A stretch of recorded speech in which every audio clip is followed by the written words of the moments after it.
አይ ምንም አዳምጠው ነገር ሽብሩ ቆይ አሁን ገብተህ እሪ ትላለህ እንዴ? ቆይ አንዴ ሚት አድርገው ግን ለምን ሐሳቡ እስኪያልቅ ታግስ አሰማም። አንተ ማን ነህ? ባይዞ ዩ አር ነቲንግ እኮ ምንም እውቀት የላችሁም። ሁላችሁም ተሰብስባችሁ ብትመጡ ለምን ሞት ታረገኝ?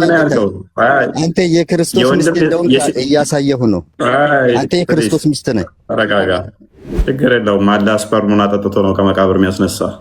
አትጨማልቅ አንተ ነብይ ሻሻ ክርስቶስ የነብይን ብልግና ዛትምጣ እንዳላደፈን ለምን ትሆናለህ? ቄጥህን ይበዳል ይላል ባይብል። ባለጌ እንዳላ ባለጌ ነው። እንዳላህና እንደ መሐመድ ባለጌ ናቸው። እንደዚህ አይነት በአፎቻቸው የሚጸዳዱ እህት ሙስሊሙን እንዲሁም ወንድም ሙስሊም ትኖራላችሁ። ጭንቅላታችሁ የምትጠቀሙ ፐርሰናል አታክ ስድብ እንጂ አይ ፈርጅ ማለት ጥሬ ትርጉሙ እነግርሃለሁ፣ ግን ከነገርኩ በኋላ ንግግሬን ታስቀጥለኛለህ። እሺ አቦይ ሲበልጥ ነው ምንድን ነው? እሺ ምንድን ነው ጥያቄ? ብልት አይደለም ፈርጃ የሚለው ብልት ሳይሆን የሰው ስም ነው። ፈርጃ ማለት ሰው ነው ብለውናል። ትስማማለህ በዚህ? አልስማማም። የተፈለገበት ምንድን ነው?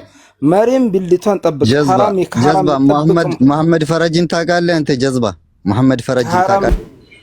አንተ ንገረን እኮ ጎበዛ። አንተ አላወቅም።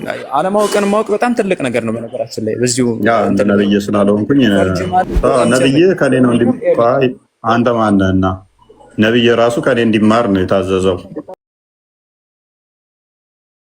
አይ ምንም አዳምጠው ነገር ሽብሩ ቆይ አሁን ገብተህ እሪ ትላለህ እንዴ? ቆይ አንዴ ሚት አድርገው ከአስተማሪ ጋር እያወራሁ ነው። ሚት አድርገው እንዴ? ከአስተማሪ ጋር እያወራሁ ነው። ከይቀጥታ ስርዓት የለም እንዴ? ሚት አድርገው አንዴ። ቆይ ከአስተማሪ ጋር አንዴ ሚት አድርጉት። ቆይ አንዴ ልጨርስ ነው። እቺን አንብቤ ጨርሳለሁ። ትቀጥላላችሁ። እኔ ራሴ ችግር ሚዩት አድርገው እንዴ አንተ ተጠይነህ እንዴት አይነት ስርዓት አልባ እንዴት ስርዓት አልባ ብትሆኑ ነው እንደዚህ ጋጦት ነው? ሰው እያወራ ሚዩት አድርገው እንዴ አብዱል ሚዩት አድርገው አንዴ ሚዩት አድርገው አንዴ ቆይ አንዴ ሚዩት አድርገው። እሺ ከኛ ውይይት ተማሪ አንዴ እኮ ዮሐድ ሚዩት አድርገው። አንተ ሚዩት አድርግ ብልግናህን እዛው ተወውና ሚዩት አድርግ ትላለህ እንዴ? እያወራሁ መሀል ላይ መጣ ሚዩት አድርገው እንዲረብሽው ከዛ ወጥቶ ሚዩት አድርገው እንዴ። ድፍረታችሁ እኮ በጣም የሚገርም ነው እውነት ለመናገር። ቤቴን የመጣው ተረሻ አረጋ ያልኩ ሰው ነኝ። በስርዓት ነው ማወራው። አልስተደጋጋሚ ሚዩት አድርገው አንዴ። ዮሐድ እኔ በምንም ስርዓት አልበኝነቱን አንዴ ለጊዜው ያዘውና ቆይ ስማ፣ አትጩ አንዴ ተረጋጋ። ቆይ እንዴ አትጩ አንዴ ተረጋጋ። በቃ ድምጻችን ሁሉ ጩኸት ሆነብህ። ያጋጥማል፣ ችግር የለውም። ሚዩት አድርገው አንዴ ልጨርስ። አስተማሪ ዮሐድ እባክህ ተመልሰህ ትገባለህ። ይጨርሱ አንዴ። እንዴ ምን አይነት ስርዓት አልበኝነት ነው? ሰው እያወራ አንዴ ገብተህ ቆይ አንዴ እህቴ፣ ሰው እያወራ ጥቅስ ከፍቶ እያነበበ ገብታችሁ መሃል ላይ ሚውት ቆይ አንተ አቁሙ ምናምን ባይዘው እንዲህ ብላችሁ እታች ያሉ ሰዎች የምርም ጎበዝ ጀግና የሚሏችሁ ከሆነ በቃ እብደት ላይ ናችሁ። እግዚአብሔር እንደው ማስተዋሉን ያስጣችሁ ማለት ነው። እንዲህ ብለህ እሪ ብለህ ምናምን ወጥተህ ከዛ በኋላ አስወጡኝ ለማለት ነው። ኦኬ ለምን ሐሳቡ እስኪያልቅ ታግስ አሰማም። አንተ ማን ነህ? ባይዞ ዩ አር ነቲንግ እኮ ምንም እውቀት የላችሁም። ሁላችሁም ተሰብስባችሁ ብትመጡ እፎይ አይደለም። ባይዞ ወይ እህታችን ባለው ትናንት ቤታችሁ ገብታ በቃ እሪ ያስብላችሁ ነው የወጣችሁ እና ዝም ብላችሁ አክት ለማድረግ አትሞክሩ ፕሊዝ በመድኃኒዓለም። እሺ ስለ ጃንደረባነት ወይም ስልብ ስለሆነ አካላት አጠቃላይ እንዳልሆነ በምንድነው ልናቀው የምንችለው? እዛው ትንቢተ ኢሳይያስ ምዕራፍ 56 ከቁጥር 3 ጀምሮ እንዲህ ይላል፣ ወደ እግዚአብሔር የተጠጋ መጻተኛ በእውነት እግዚአብሔር ከሕዝቡ ይለየኛል አይበል ይልና ጃንደረባም እንሆ እኔ ደረቅ ዛፍ ነኝ አይበል ይላል። ጃንደረባ የሆነ ደረቅ ዛፍ ነኝ አይበል። ምክንያቱስ እግዚአብሔር ሰንበቴን ስለሚጠብቁ ደስ የሚያሰኘኝም ነገር ስለሚመርጡ ቃል ኪዳንንም ስለሚይዙ ጃንደረቦች እንዲህ ይላልና። ነገር ግን ክርስቲያን ማለት እግዚአብሔርን የሚያገለግሉ ከሆነ ኦኬ፣ ለእግዚአብሔር ብለው የመጡ ግን ጃንደረቦች የሆኑ ግን ምን ይላችኋል? እግዚአብሔር ስለነሱ እግዚአብሔር እንዲህ ይላል። ምን ይላል? በቤቴ እና በቅጥሬ ውስጥ ከወንዶችና ከሴቶች ልጆች ይልቅ የሚበልጥ መታሰቢያና ስም እሰጣችኋለሁ፣ የማይጠፋ የዘላለም ስም እሰጣችኋለሁ ይላል የሰራዊት ጌታ እግዚአብሔር። ስለዚህ በቃ እነዚህ ስልብ የሆኑ ቶታሊ አጠቃላይ እንደዚህ ጃንደረባ የሆኑትን አጠቃላይ ሳይሆን ለቤተ መቅደስ አገልግሎት ንግስትን ወይም ደግሞ የጣዖት ነገስታትን ንግስት ስፔሻሊ ኩዊንስ ማለት ነው። ነገስታት ንግስት ነው የምትባለው ለሴት እሷን አገለግላለሁ ብሎ ለእሷ ባሪያ ሆናለሁ ብሎ ስልብ የሚያደርግ ሁሉ ምን ይበል ነው? ወደ እግዚአብሔር ጉባኤ ሊገባ በፍጹም አይፈቀድለትም ማለት ነው። እግዚአብሔር ይስጠልኝ። እፎይ ቀጥሉ።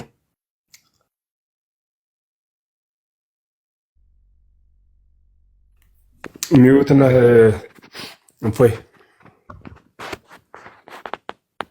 ሚዩት ነህ እፎይ። አይሰማም? ሚዩት ነህ እፎይ። ይሰማል? ሚዩት ነህ። ሶሪ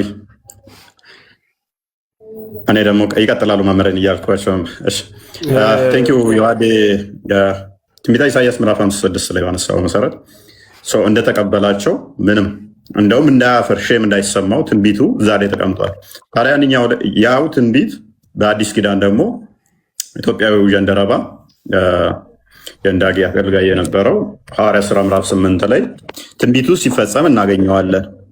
በቤቴና በቅጥሬ ውስጥ የማይጠፋ ስም እሰጣችኋለሁ ለተባሉት ከጀንደረባዎች አንዱ ኢትዮጵያዊ ጀንደረባ የማይጠፋ ስም ተሰጥቶታል። ጌታችን መድኃኒታችን ኢየሱስ ክርስቶስ ቤተክርስቲያኑ ማቴዎስ ወንጌል ምዕራፍ 16 ላይ ከመሰረታ በኋላ ቤተክርስቲያኔን መሰርታለሁ አለ። ትንቢተ ኢሳይያስ ላይ ደግሞ በቤቴ ውስጥ የማይጠፋ ስም እሰጥሃለሁ አለ። የማይጠፋ ስም ጀንደረባው ተሰጥቶታል ማለት ነው። ሐዋርያ ሥራ ላይ ተገልጾ ሲነበብ በቤት ውስጥ ይኖራል ማለት ነው።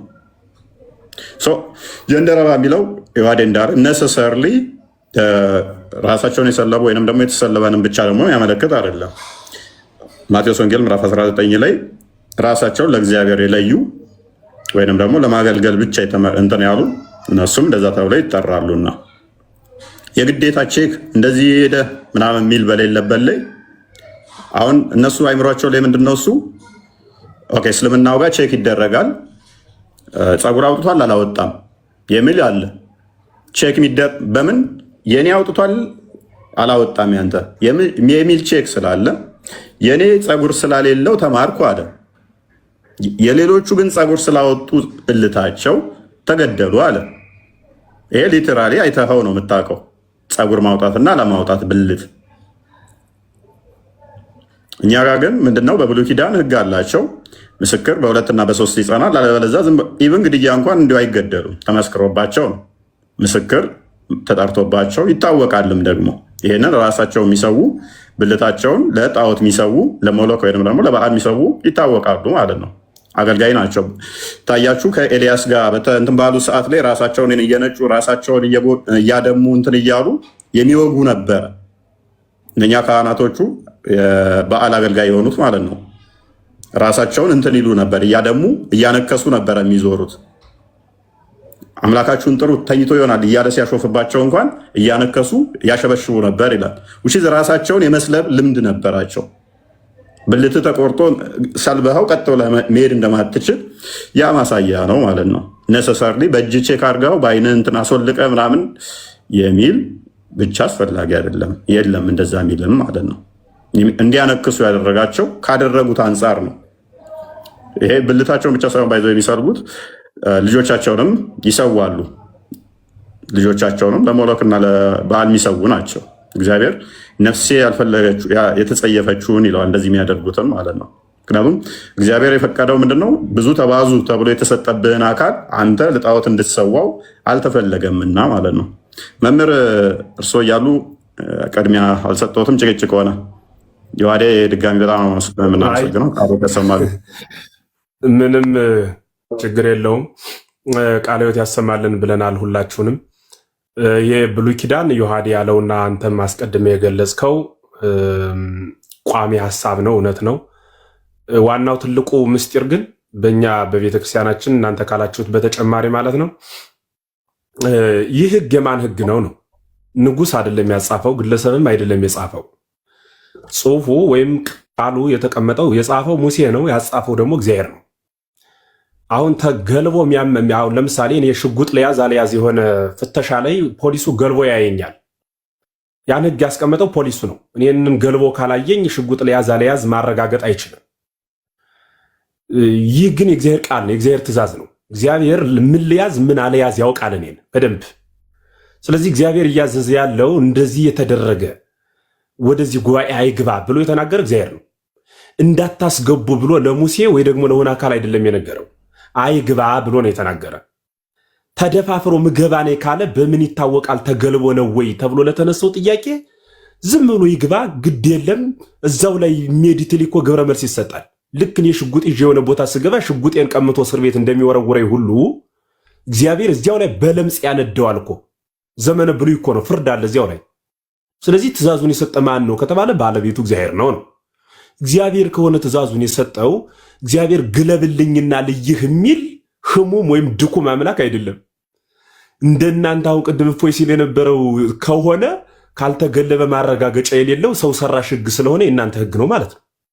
የኛ ህግ ግን እግዚአብሔር ይናገራል፣ አይግባ ብሎ ሙሴ ያስተምራል። በእኛ ቤተክርስቲያን ዛሬም ድረስ ንህነሰ ንነግር ወይ እንዘብጥ ነው፣ እንናገራለን እንጂ አንደባደብም። የተናገርነውን ሰምቶ ማድረግ ያንኑ ድርጊት መፈጸም ሰውን ከሞት ከቅጣት ከዳግማዊ ፍርድ በሰማይ ከሚመጣብን ቅጣት ያድናል።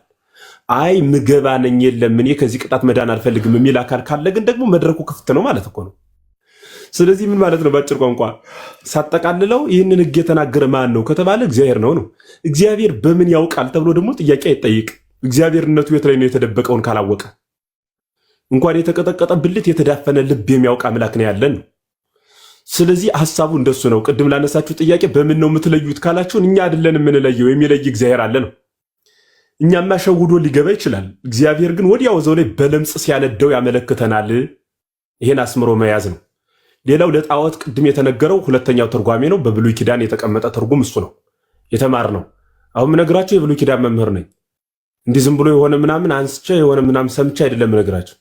ቤተክርስቲያኗ አምስቱ መጻሕፍተ ኦሪት የሚባሉት ሙሴ ያስቀመጣቸው የጻፋቸው መጻሕፍት እግዚአብሔር ያጻፋቸው መጻሕፍት የተማርነው በዚያ ትርጉም መሰረት ስለሆነ እሱን መያዝ ይጠይቃል። ከዚያ ውጭ አንድ ነገር ልበልና ተቀምጠን እናዳምጣለን። እግዚአብሔር በሚያውቅ በንጹህ ህሊና ሰው ይሄ መምህር በሆነ የሆነ ነገር በሆነ አይደለም፣ በሰው ህሊና ሰው በሆነ ህሊና እየታዘብናችሁ ነው። ምን ማለት ነው? እየታዘብናችሁ ነው ማለት አንደኛ ተገዳችሁ የሆነ ተደጃፋችሁ ፖሊስ እየቆመ አይደለም ወደዚህ ቲክታክ የምትገቡት፣ ለመወያየት ነው አይደል የምትገቡት። ራሳችሁ ፈቅዳችሁ ወዳችሁ ነው የምትገቡት። ከገባችሁ የምትችሉ ከሆነ ቁጭ በሉና ቁርአናችሁን አወጣችሁ እፎይ ወይ ክርስቲያን ሲያነብ አጣሙ የተናገረውን ትክክል አይደለም አስተካከል በሉና መልሱ። እዚህ ቁጭ ብላችሁ እድል ይሰጣችኋል፣ ጊዜ ይሰጣችኋል። መልሱት ሲበላሽ ስታዩት ማለት ነው። ትክክል ከሆነ ደግሞ ትክክል የሆነውን ነገር እውነት ነው ብላችሁ ተቀበሉ። ካልቻላችሁ ደግሞ ጭራሹን አትግቡ። ገብቶ ግን መሰዳደብና የማይጠቅም ቃል መወርወር ግን እንኳን ለሃይማኖት ለፖለቲካ እንኳን አገር ያፈርሳል እንጂ ሊሰራ አይችልም። ስለሆነም ሁላችሁም የምትገቡት ሰዎች ስሰማ መሳደብና አዳምጡ ሲባሉ በጭራሽ ማዳመጥ አይፈልጉም። ዮሐዲ የቅድም እየተናገረ ገባ አንድ ወንድማችን እስኪ አንድ ያዳምጥ ሲባል ሁሉ ዲስሚስ አድርጎ በቃ እናንተ አታስፈልጉ ምን ነው ማወራ አለ። አሁን የሰውዬ ብናስወርደው አስወጡ ብሎ ፖለቲካ ይሰራል። እንዳናስቀምጠው አላናገረም ካለ በምን ቋንቋ ነው የምንግባባ? ስለዚህ ይህ ትክክል አይደለም። ፖለቲካውን ተውትና በእውነት ወደ ብርሃኑ ኑ፣ ወደ ብርሃኑ በብርሃኑ ተመላለሱ የሚል ሁልጊዜ የሚጻፍ ኮመንት አለ። እውነት የት ላይ ነው በሉና ፈልጉ። በጋራ ቁጭ እንበልና እንማር፣ እንመርምር፣ እናጥና። መጻሕፍት ይገለጹ። የኛ ቤተክርስቲያን መጻሕፍትም ስህተት ካለባቸው ይገለጹ፣ የእናንተ መጻሕፍትም ይገለጹ። በጋራ እናንባቸው። ከዚያ ውጭ ቅድም አንዲት እህታችን እንዲሁ ስለ ብልት እዚህ ውጭ የምታውቀው ነገር የለህም ወይ? ቁርአኑ በጠቅላላ ስለሱ ተጻፈ። ምኑን ያንብ? ሌላ ቢል ሌላ ይል ነበረ አይልም። ቁርአኑ ካላችሁ ደግሞ ማስረጃ አምጡ አሳዩ ነው። ሐዲሱም ካላላ አምጡ ማስረጃ እንስማኛ ቁጭ ብለን። መሰዳደቡ ግን የአማኝ ሳይሆን የሰውነት እንኳን መለኪያ አይደለም ለማለት ነው። ወደ ውይይቱ እንታዘባለን፣ ሐሳብ እንሰጣለን፣ ማብራሪያም እንሰጣለን። ስለዚህ እየተደማመጠን እንቀጥል ማለት ነው። ክበርልኝ ዮሐዴ። እፎይም እንደዚያው። ያ እናመሰግናለን። ይረብሻል ድምጻቸው። አይ ዶንት ኖ መደማመቅ ካልቻለ ቃል በቃል እናውራ አለ። ኦኬ ቃል በቃል እናውራ። ገና አንድ ጥያቄ ስጠይቀው ምን አገባኝ አለኝ። ቃል በቃል እናውራ አለኝና ኦኬ ቃል በቃል እናውራ እሺ። ገና ምን ማለት ነው ብዬ ስጠይቀው ምን አገባኝ፣ አይመለከተኝም፣ አትጠይቀኝ አለ። ቃል በቃል ማለት ምን ማለት ነው? ያድ ብዙ ጊዜ እናንተ ውይይት ስለምታደርጉ ቃል በቃል ካለ እያንዳንዱ የሚነሳው ላይ ትጠያየቃለህ፣ ይጠይቃል፣ ትጠይቃለህ ማለት ነው። ገና አንድ ጥያቄ ስጠይቀው ምን አገባህ አለኝ። ምን አገባኝ፣ አይመለከተኝም፣ አትጠይቀኝ አለ። ደግሞ ቃል በቃል ነው የምናወራው ይለኛል። እንዴት እንግባባ? እሺ አንብበው አላነበበም። የተቸገር ነው። ቃል በቃል ይላሉ። ከዛ እሺ ተጠይቁ ጠይቁ ሲባሉ አንድ ስትጠይቃቸው እኔ ልጠይቅ አልገባም፣ እኔ አይመለከተኝም፣ እኔ አልመልስም፣ እንደዚህ ነው የሚሉት። እና እባካችሁ ኧረ መረጋጋት ራሱ እኮ እየሰጠ ነው። ተረጋግተ ኮንቨርስ ማድረግ ራሱ እኮ የላቸውም፣ አልሰጣቸውም። ከእያንዳንዱ ሁለት ሰው ቢከፍት ከሁለቱም ጋር እኩል መጮህ በቃ እሱ ነው ጀግንነት ለነሱ ማለት። በቃ አንተ ነህ አስተማሪ ክፈተው፣ ቁጥር ስንት የት ነው? በቃ ይሄን ነው የሚልኩ። ምንም እኮ አንድ ጥቅሱ ላይ ወይም አንድ የተከፈተው ላይ አንብበው አውርተው አያውቁ። አሁን የገቡትን አይታችኋቸው አይደል? ይከፈታል ማስረጃ። ቆይ አንተ አቁሞ ከአስተማሪው ጋር ከእፎይ ጋር ማነህ አንተ ሚዩት አድርገው መምህር ዝም በሉ አንዴ። በቃ ይሄ ነው፣ ይሄ ብቻ ነው የሚል ጀግና ይላሉ። ከዛ ታች ጀግና ይሄ ነው ትምህርታችሁ? እንዲህ ማለት ነው? ምን ሰምታችሁ ነው ጀግና የምትሉት? እኔ ታች ያሉት ናቸው የሚያሳዝኑ። እነሱ ፐርፐዝሊ እንዲህ ለመባል ስለሆነ የሚገቡት ችግር የለው፣ ምክንያቱም ማሞኘት ስለሆነ ፐርፐዛቸው ማለት ነው። ኦኬ ጀግና እንዲባሉ ስለሆነ አላማቸው። አድሆሚኒየም ፋላሲ የሚባል አለ። በቃ ወይም የሆነ ሰው ወርፈ ተሳድበ ወይም ደግሞ የማይሆን ነገር ተናግረ በቃ ሰው እታች ያለው አድማጭ ኦኬ እያጠቃ ነው የሚለውን ስሜት ለመፍጠር ማለት እሱ ነው አድሆሚኒየም ፋላሲ ማለት። እታች ያለው ያልበሰሉ ስለሆኑ ሙስሊም እህት ወንድሞቻችን ጀግና ይላሉ። እና ምን ተናግሮ ነው ጀግና የምትሉት? ራሳችሁን ቆም ብላችሁ አስቡ። እና እባካችሁ በተከፈተው ጥቅስ ተጠየቁ፣ ደግሞ ጠይቁ። የተጠየቀውም ለመመለስ መከራ፣ ስትጠየቀውም መልሱ መከራ። እና ችግር ነው።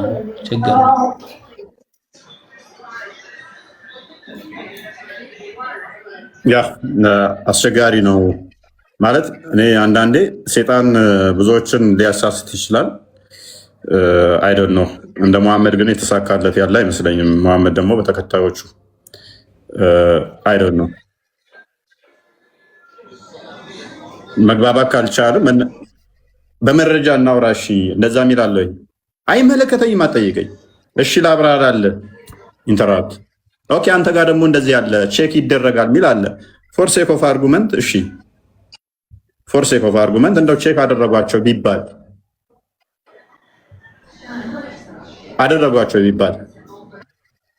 ጠያቂው ሙስሊም ከሆነ ለምን የሚጠይቀው? ምክንያቱም ፀጉር አውጥቷል አላወጣም እየተባልን ቼክ ተደረገን የሚል አስተምሮቱ ላይ ያለ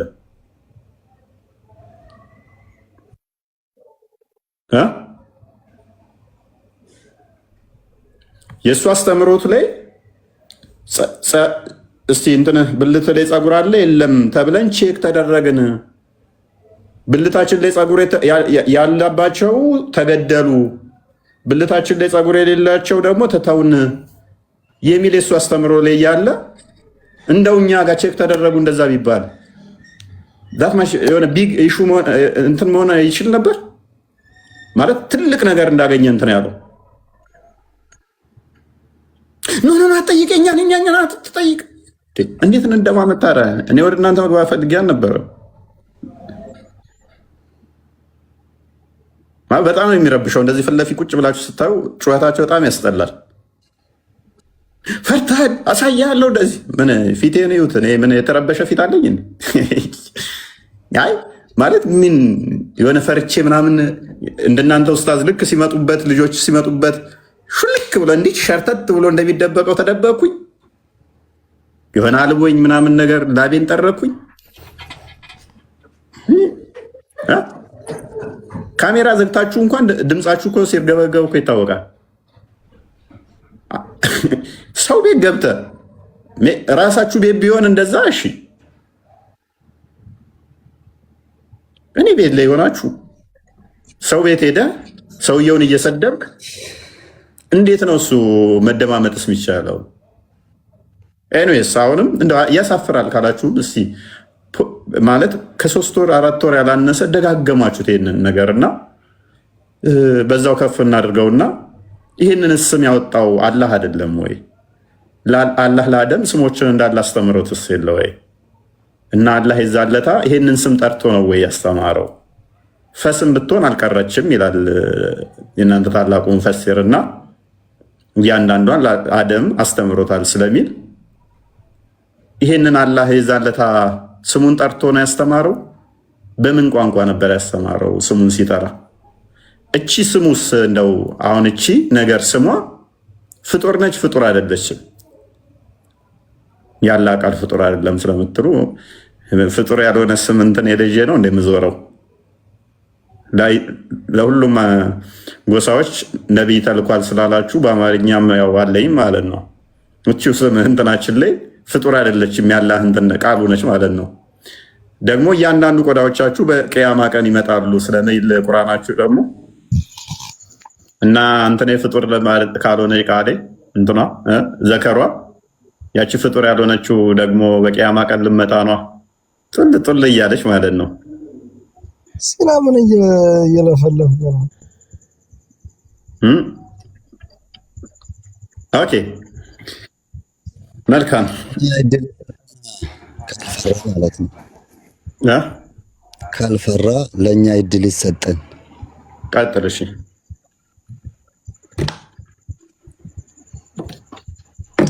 ልናገር። ቀጥል። ቶፒኩ ላይ የቱ ቶፒክ? ገና ልጠይቅ ነው እኮ ነኝ የተነሳው ላይ ትልቅ አጀንዳ አድርጋችሁ ውስጥ ትናንትና የገባበትና ኡስታዛችሁ እንዴት እያለ እየተከነከነ ሲናገረው ስለነበረ ከሰማኸው ቶፒክ ላይ ቀጥል። ኦኬ ቶፒኩ ቅድም ስታወሩ የነበረው ኦሪት ዘዳግም ምዕራፍ 23 ቁጥር 1 ላይ ያለው ነው። ኦኬ አስጨንቋል እሱ ነገር ዘክር የሚለው ቃል አስጨንቆሃል? አዎ ይሄ እንዴት ሊባል ይችላል? ሰውሳ ምን ብሎ ነው የሚያነበው? በተለይ ሴቶች ቁላው እየተቀጠቀጠ ብልቱም የተቆረጠ ወደ እግዚአብሔር ጉባኤ አይግባ፣ ዲቃላ ወደ እግዚአብሔር ጉባኤ አይግባ እያሉ እንዴት ሊያነቡ ይችላሉ ነው። ኦኬ ሰው ነህ አይደለም አንተ? እኔ ሰው ነኝ። ሰው ሆነህ እንዴት አነበብከው? ካለ ሰው እንዴት ያነበዋል ያልከውን አነበብከው እኮ ሰው ከሆንክ። እኔ የኔ መጽሐፍ ላይ አይደለማ።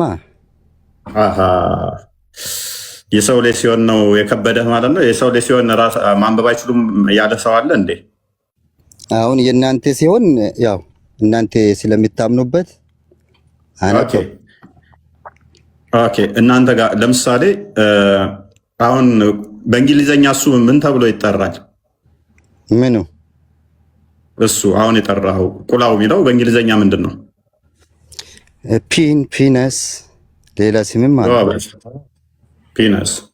ስለዚህ አሁን እሱን እናሳይሃ። በእንግሊዘኛ ፒነስ ቢሆን አይከብድም ነው? ይከብዳል። ፒነስ አለው ችግር የለውም።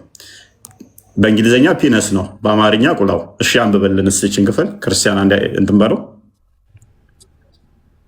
ነቢይ ፒነስ እያለ ከ100 በላይ ጊዜ ተናግሯል። ነቢይ እንዴት እንድታነቡት ነው ፒነስ እያለ የሚናገረው? በምን ላይ ነው? ሐዲሳችሁ ላይ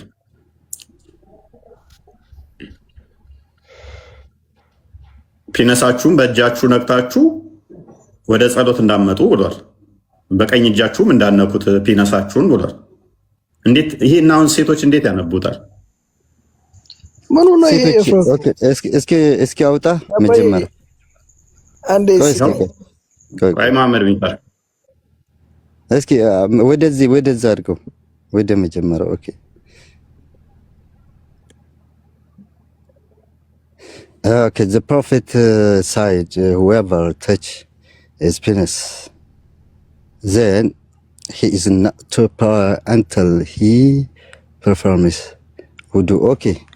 እና ምን ችግር አለ እዚህ ላይ? እንዲህ ምን ችግር አለው? ቁላ ማለት ፒነስ ማለት ነው። እኔ እናንተ ላይ ያነበብኩት የኛ መጽሐፍ ስላልሆነ ነው እንጂ እንዴት ሰው ያነበዋል ይሄን መጽሐፍ? ፒነስን እንዴት ይጠራል እያልክ የነበርክ ሰው የራስን መጽሐፍ እንዴት ታነባለህ? የሐዲስ ነው እኮ ብራዘር፣ የሐዲስ ነው።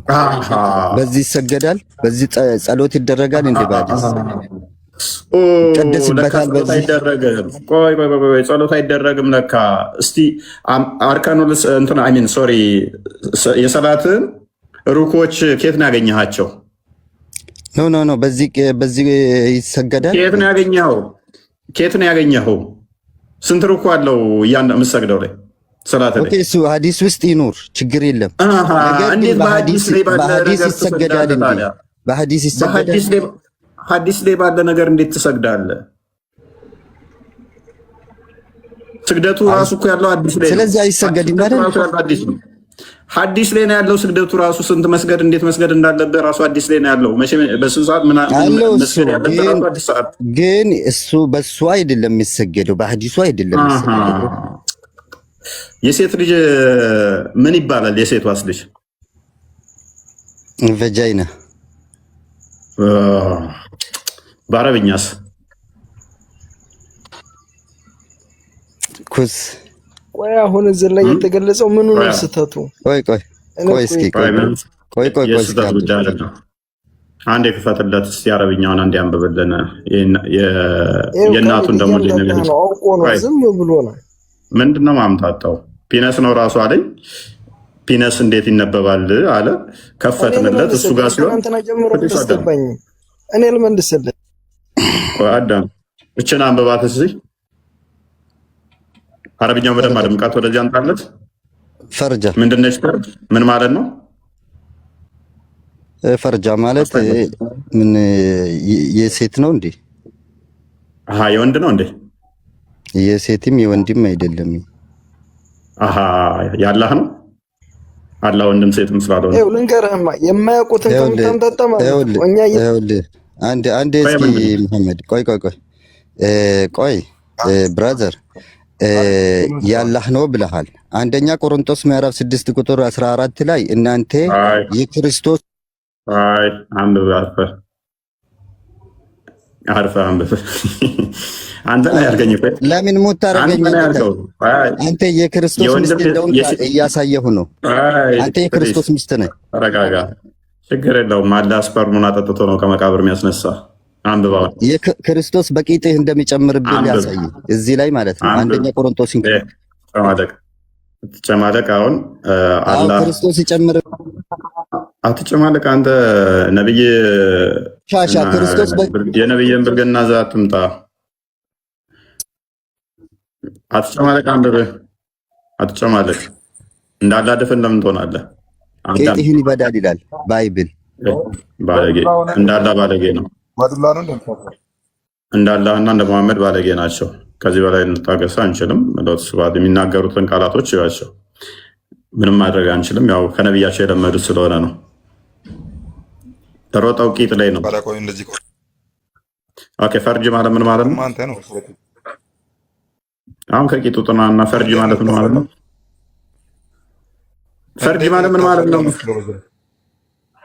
እኔን ካልሰደባችሁ ማስረዳት። እሺ ቀጥሉ። በቃ ክርስቲያን እና ይዋድ መጀመሪያ ለሰው ልጅ አንተ እኮ ቤተ ነው ለሰው ልጅ አድቫንቴጅ ስጥ። ቅድሚያ ቀጥል። እስኪ አንብብ። ተማም አንብባችሁ ሀሳብ ላይ ቀጥሉ። ፐርሰናል አታክ አታርጉ። ቀጥል። ተከፍቶናል። እኛ በቁርአን ነው የምንተዳደረው። ተከፍቶላል። እስኪ አንብበው። ፈርጅ ምን ማለት ነው? አላህ የማን ፈርጅ ላይ ነው የነፋው? ቀጥሉ። ሲከፈት ለምንድን ነው ጸጥ የምትሉት? ለመሳደብ ሲሆን ማይካችሁን ትከፍታላችሁ። እስኪ ሀሳብ ላይ ቀጥሉ። ኧረ አንብቡ። ይዋቸው አንዳቸው ማይነሱ ማይክ እና አሁን ከነዚህ ጋር እንዴት ነው የምንዘልቀው? አንብቡ መጽሐፍ ላይ ካሊድ እኔ ያመጣሁትን ጥቅስ ትቀበላላችሁ? ሚዩት ነህ። ቀጥል። ይሄን አንብበው እስኪ ምን ማለት ነው? እኔ ያመጣሁትን ማስረጃ ትቀበላላችሁ? አንደኛ ቆሮንቶስ ምዕራፍ 6 ቁጥር ማን ፈርጅ ላይ ነው የነፋው? ፈርጅ ማለት ብልት ማለት አይደለም። ምን ማለት ነው? ፈርጅ ብዙ ትርጉም አለው። ለምሳሌ ፈርጅ ማለት የሰው ስም ነው። ኦኬ የሰው ስም። እስቲ ፈርጅ ተብሎ ስም እንደሆነ እስቲ አንድ የትኛው ቁርአን ክፍል ላይ እስቲ አንድ ማስረጃ ስጠኝ። ፈርጅ ተብሎ ይጠራል። መሐመድ ፈርጅ ተብሎ ሰው ይጠራል። ፈርጅ አልጠየቅንም። ፈርጅ ያው መሐመድ ፈርጅ። ሌላ ደግሞ ጠዋት ራሱ ፈርጅ ይባላል። ፈጅር አላልንህም። እኛ አላልንህም። ቃላቱ አንድ እንደተመዘዘ አታውቅማ አንተ። ችግሩ አይገናኝም። ይገናኛል። ሐሰነት ፈርጅሃ ችግር የለውም። ተስማማው። የሰው ስም አለ። ተስማምቻለሁ። ሰው ለዛም የወንድ ተስማምቻለሁ። በቃ የወንድ ልጅ የሰው ስም ነው አይደለ? ፈርጅ ማለት ፈረጅ ተብሎ ሰው ይጠራል። አዎ እሱ በበድር ተስማምቻለሁ። የኢምራን ልጅ መርየምን ፈርጃ የሚባለው ሰውየውን የጠበቀችውን በእርሱም ውስጥ ከመንፈሳችን ነፋፋን። ፈርጃ ማን ነው? አላህ መንፈሱን የነፋበት። መርየም የምትባል ማንን ጠበቀች? ፈረጃ የሚባልን ሰው እየጠበቀች አላህ ደግሞ እዛ ውስጥ ነፋበት። ማን ነው ፈርጅ? ማንኛው ሰው ላይ ነው አላህ የነፋው? በሱ ማስረጃ አንተ ራሱ እኮ ነው ያለው። እኔ ማስረጃ ያምጣ ይለኛል እንዴ? የወንድ ልጅ ስም ነው አለኝ። ማስረጃ ተርጉመው ተራ አንብባው ማስረጃው ነው። ፈርጅ ማለት ወንድ ልጅ ነው አለኝ። ስለዚህ መርየም ብልቷን የጠበቀችው ሳይሆን ፈርጅ የሚባልን ሰውዬ ጠበቀች። እዛ ውስጥ ደግሞ ማን ነፋበት? አላህ ነፋበት እዛ ሰውዬ ላይ። ወንድ ልጅ ነው አላለም። አትዋሽ ብሏል። ሰው ልጅ ወንድ ልጅ አንዴ በአዳምጥ ፈርጅ የሚባል ሰውዬ አለ ብሎ ተናግሯል። እኔ አሁን እንዴት ነው የምንግባባው ወገን? እኔ አይደለሁም ያለው እሱ ነው ያለው። የሰው ስም ነው፣ ሰው ነው፣ ብልት አይደለም አለ። ስለዚህ ተስማማውለት።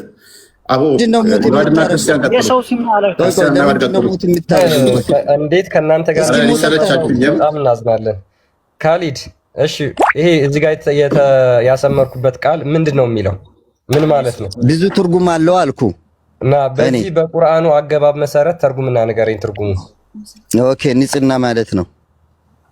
ፈርጅ ምን ማለት ነው? ንጽህና ማለት ነው። አንድ ማስረጃ ከቁርአን ላይ ንጽህና ይላል። በኮንቴክስቱ ከጠየቀኝ ማለት ነው። በደም የምትታጠብ ማለት ነው። ውዱ የምታደርግ ማለት ነው። እግሯን ነው ንጽህና የጠበቀችው።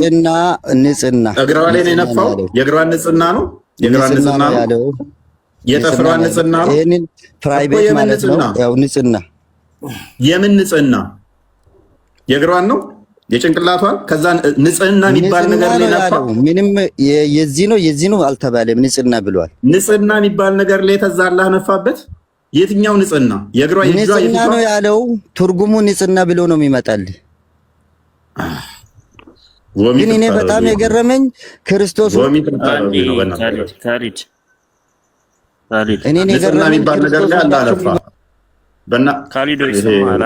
ሁላችሁም ይበዳችኋል። ለምን ምን አይነት ባለጌ እንደሆኑ አያችኋቸው አይደል? እንደዚህ አይነት በአፎቻቸው የሚጸዳዱ እህት ሙስሊሙን እንዲሁም ወንድም ሙስሊም ትኖራላችሁ። ጭንቅላታችሁ የምትጠቀሙ ፐርሰናል አታክ ስድብ እንጂ ስለ ክርስትና ሰበከኝ እስኪ። አንተ ጀግና ከሆንክ እውነት ጀግና ከሆንክ እስኪ መጽሐፍ ቅዱስ ከፍትና ሰበከኝ እስኪ። አብዱልፈታ አሁን አንተ ትሻላለህ ብዬ አስባለሁ። ሲቀጥል እስኪ አንብብ። ይሄ ምን ማለት ነው? ፈርጅ ማለት ፈርጅሃ ምን ማለት? ፈርጅ ማለት በብዙ ነው የሚተረጎመው። አንዴ ጠዋት ነው፣ የሰው ስም ነው፣ እንደዛ ነው። እንደ በቀቀን አያችሁ አይደል? ሲያስተጋቡ ቅድም የሰማውን ማለት ነው። ፈጅርና ፈርጅ እንኳን አትለዩ። ያ ተስማማለህ ክርስቲያን ተስማማለህ። ጠዋት ማለት ነው ብሏል። ጠዋት ማለት ነው ብሏል። የኢምራን ልጅ መርየም ያቺ መረጃ አንጣ ይላል። ብሏል እኮ እሱ። የኢምራን ልጅ ያቺ መሬም ያቺን ጠዋትን የጠበቀችውን በእርሱም ውስጥ ከመንፈሳችን ነፋፋ። ማን ጠዋት ውስጥ አላህ ነፋ። ጠዋት የሚባል ነገር ውስጥ መሬምን ጠበቀች። ጠዋት የሚባለው ያ ጠዋት ደግሞ አረብኛውን መጀመሪያ ጥያቄ ምንድን ነው? እዚህ ላይ ማስተላለፍ የፈለግከው ነገር ምንድን ነው? ማስተላለፍ የፈለግከው ነገር እኮ ዝም ብሎ ነው። ምንድን ነው? በእናትህ ጮህ። ኧረ እኔ ሰለችሁኝ። ከበር ማን ነው የሚቀበለኝ? መቀጠል የሚችል ማን ነው? አስጠላችሁኝ። እስኪ ማን ነው እያወራ ያለው? ቆይ ሁሉም እኮ እየከፈቱ ተቸገረን እኮ። አብዱር ነህ? አብዱሬ። ኦኬ ፈርጅ ምን ማለት ነው? አይ ልጁ ፈርጅ የሚለውን ከድር ነው የሚለው ስሙ ካሊድ። ተው እሱን ተው፣ አንተ ንገረን። ፈርጅ ምን ማለት ነው? እኮስ መጀመሪያ እናንተ ያነሳችሁ አንተ አስተማሪክ ነው። ቆይ ሌሎቻችሁ አንዴ አብዲ ቆይስ አንተ ቆይ አብዱር እያወራ እኮ ነው። ሌሎቻችሁ አትክፈቱ። ቆይስ አንድ ሰው ከአንድ ሰው ጋር ነው ማውራት የሚችለው። ሁላችንም ገስት ላይ ያለ ነው ከከፈትን መደማመጥም የለም። እሺ እታች ያለው ሰውም ይረበሻል። ሰው በየተራ እናውራ። አብዱር ሰነት ፈርጅ ምን ማለት ነው? ፈርጅ ምንድን ነው? ፈርጅ ካሊድን የጠየቀው ጥያቄ ነው አይደል? አዎ ሱረቱል ተሕሪም ላይ ያለው ቁርአን ማለት ነው። አህሰነት ፈርጅሃ ይላል። ምን ማለት ነው? አይ ጥያቄውን መልስልሃለሁ። ጥያቄው አንድና አንድ ነው። ቀላል ነው፣ ችግር የለውም። መልሰው። እሺ ግን አጠያየቁ ከካሊድ ጋር የተያያዘ ነው። አጠያየቁ ተው፣ መልሱ ላይ ፎከስ አድርግ እባክህ። ጥያቄው ሳይገባ እንደመልስ እንሰጣለን። ጥያቄው ተው እባክህ እንዴ አትክፈት። ቆይ እሺ መልስ። አስላን ጥያቄ የለውም። ይፎይ ምን ታርገው ማሚ እባክህ። መሐመድ እሺ አብዱር ቀጥል አንተ ወደ መልሱ። አይ ፈርጅ ማለት ጥሬ ትርጉሙ እነግርሃለሁ፣ ግን ከነገርኩ በኋላ ንግግሬን ታስቀጥለኛለህ። እሺ አቦይስ ብልት ነው ምንድን ነው? እሺ ምንድን ነው ጥያቄ? ብልት አይደለም ምንድን ነው? ብልት ነው። ቅድም ማሜ አስቸግረህን አሁን። እሺ ማሜ የሴት ልጅ ነው ዝም ብለህ አታሾፍ ብራዘር። ሁሉም ከፈቱ። ትርጉም አትስጠው። ኧረ እባካችሁ ቆይ ሁላችሁም ሶስታችሁም ባንድ ከፈቱ። እሺ አንድ ብሩክ እሺ አንድ እዚህ ጋር ሚት ያላችሁ እዚህ ጋር የምትከታተሉት ማለት ነው። እኛ ከነሱ ጋር ስለምንከራከር ወይም ደግሞ እነሱ ሐዲሱን ቁርአኑን ስላመጡት አንብብ። ነገር ፖለቲካውን ተውና አንብብ ነው የተባለው። እስቲ ምን ሊለው? እሺ እነሱ ስላመጡት ቁርአኑን መካድ የለብንም አይደለም። አንብብ አንተ ራስህ አንብበው። ታዲያ መጀመሪያ የነብያችን ቃል አይደለም። አይደለም አንብብ አንተ ራስህ የቁርአን አንብብና ጠይቀኝ። ለምን ሶስታችሁ ባንዴ የምትከፍቱት? ቆይ ሚውት አድርጉ። ማሚ መልስ ልስጠው። አንዴ ቆዩ። በየተራ ነው አንብበውና ጠይቀኝ። ዑመር ቃል እኮ ነው የሚለው። እስቲ አንድ ሰው ያወራ፣ ከዛ በኋላ ትቀጥላላችሁ። እድል እንሰጣችኋለን እኮ ገብታችኋል። አንዴ ገስት ላይ እኮ ገብታችኋል። አንዴ እስቲ ተረጋጉ። አንዴ ረጋ በሉና እድሉ ይሰጣችኋል። ሙስሊም ነው እኮ እያወራ ያለው። ልትደበድቡት ነው እንዴ? ያወራበት እንጂ። አንዴ ኑር አንዴ የሚውት አድርገው እስኪ ማይከን ያዘው እስኪ አንዴ። አይ አብዱር አይደለም ኑር። በቃ ጎበዞች። በቃ አሁን አብዲ፣ መሐመድ፣ ኑር እባካችሁ ደግማችሁ ማይክ እንዳትከፍቱ እሺ። በቃ አብዱር ይጨርስ። ሲጨርስ ደግሞ አብዱልም ኑርም ምናምን ትቀጥላላችሁ በየተራ ችግር የለውም። ገብታችኋል። ሳታወሩ አትወጡ። ቴንክ ዩ። እሺ አብዱር ቀጥል። እሺ ፈርጃ በማጸኗ ማለት ነገር የለም። አብዱ በማጸኗ ፈርጃ መጀመሪያ ጠይቀ ጥያቄውን ጠይቀ። አንተ ትክክለኛ ቃሉ ምንድነው? በማህፀን ብለዋል። አንተ በጨዋ ቋንቋ አንተ አብዲን አስወርዱ ፕሊስ። ይሄ ለረብሻ ነው የገባው ሲጀመር። እሺ ማህፀን ቃል በቃል ፈርጅ የሚለው ማህፀን ብለህ አንተ በጨዋ ቋንቋ ገልጸዋል። ትክክለኛ ሲተረጎም ግን ምን ማለት ነው? በእንግሊዘኛ በአማርኛ ከከበደ በእንግሊዘኛ ምንድነው የሚባለው? ኖ በእንግሊዝኛ ሳይሆን እንዲህ የአረብኛ ቋንቋ አለው የራሱ የቻለ አይ በአረብኛ ያው ፈርጅ ኤክስፕሊሲት ቃል ነው። እሱን እኮ ነው እያልኩ ያለው። አረብኛው ኤክስፕሊሲት የሆነ ወርድ ነው። ሶ እስቲ ኤክስፕሊሲት ወርዱ አማርኛው ከከበደ እንግሊዘኛውን በለው እያልኩ ነው። ኦኬ እለዋለሁ፣ ግን ይሄ በአረብኛ የተቀመጠው እንደዚህ እንድንገልጸው ተደርጎ ነው። አሁን ምን አገላለጹ በእንግሊዝኛ እንድንገልጸው ከተፈለገ ፈርጅ ሲገለጽ በእንግሊዝኛ ሲገለጽ ምንድን ነው የሚሆነው? ፈርጅን እንድንል ቅድም ሰውየው በእንግሊዝኛ እንደገለጸው ወይም ደግሞ ፒን ነበር ያለው በእንግሊዝኛ እንደገለጸው ኖ እችላለሁ፣ በደንብ አልችልም። በደንብ ኦኬ። ቫጂና ያለውን ነው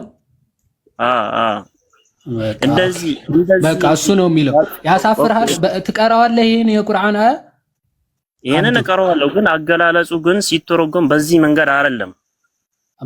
በዛ ነው እንጂ ኤክስፕሊሲት ነው ባይዘው። በቃ እዛ ማህፀኗ ላይ እሺ፣ አሁን ለጨዋነት እዛ ማህፀኗ ላይ ነፍቶባታል። ናም አንዴ እዚህ ጋር አገላለጹ ማህፀኗ ሲባል በሌላ በአረብኛ አገላለጽ ደግሞ ይሄ አጸያፊው ንግግር ከተፈለገ ይመጣል ማለት ነው። እዚህ ጋር ግን አገላለጹ ምንድነው? አጸያፊ ሲሆን ምንድነው የሚባለው? ንገረኝ። አጸያፊ ሲሆን ምንድነው የሚባለው? እዚህ ጋር ሲተረጎም ፈርጃሃ ሲባል ኖ፣ አጸያፊ በአረብኛ ምን ይሆናል? ከፈርጅ ውጪ አጸያፊ ምንድነው? እሺ ልንገርህ፣ አንዴ ጠብቀኝ። እሺ ኦኬ። ኤኒዌይስ ባይ ዘ ወይ ምናልባት እስከዚያ ሐዲስ ሱናን ይሄ ባይ ዘ ወይ በእስልምና ኤክስፕሊሲት ወርዶችን መጠቀም ይገባል ተብሎ ባይ ዘ ወይ በጣም ብዙ ስኮላሮች ራሱ የሚጠቀሙት ምናልባት ኦኬ። ብሩኬ ታሳያለህ? እችን ላሳያቸውና እሱ እስኪ ይፈልግ ብሩኬ ትቀጥላለህ።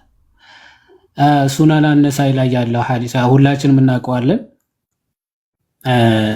ኦኬ ቆይ ሴሌክሽኑን ላጥፋውና ያው ሰሒህ የሆነ ሐዲስ ነው ታውቁታላችሁ። ሱናን አነሳይ 4758 ላይ ያለ ሐዲስ ነው።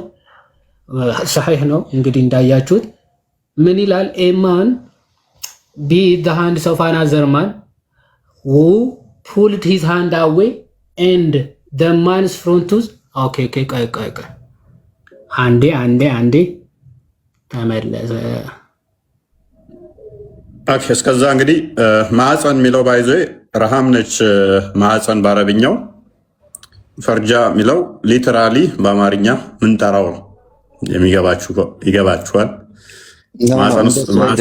እንደሱ አይደለም። ረሃም ነው ማዕፀን።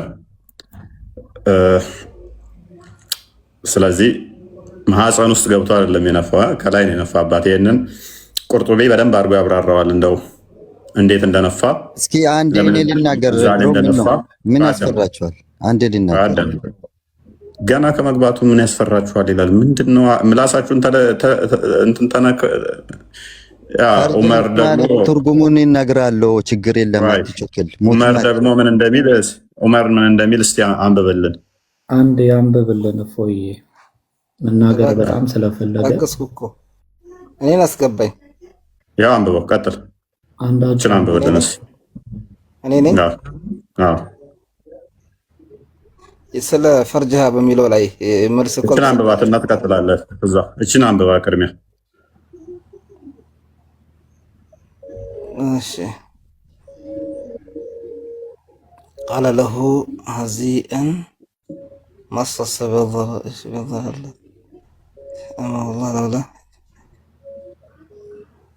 ይሄ ሱነን ነሳኢ ላይ አለ ያለው ነው። እውነታው እንዴት ነው ይሄ ነገር? ሳሂህ አልቡኻሪ ላይ ነው ያለው። ይሄ ቡኻሪ ላይም አለ፣ ብዙ ቦታ አለ።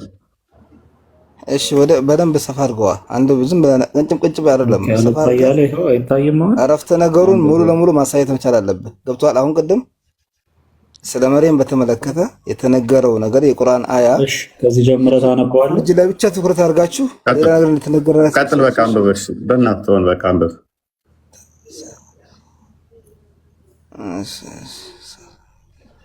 فقال له ماشي أبو بكر امصص ماشي امصص بضر اللات የአረበኛ ቃል ነው።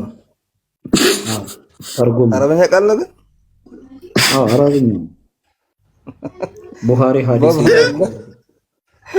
ነው። ሳሂህ አልቡኻሪ የተዋሸበት ነው። ይሄ ትክክለኛ አይደለም። ምንም የተዋሸበት አይደለም። ጠበሪ ላይም አለ። ጠበሪ ላይም አለ።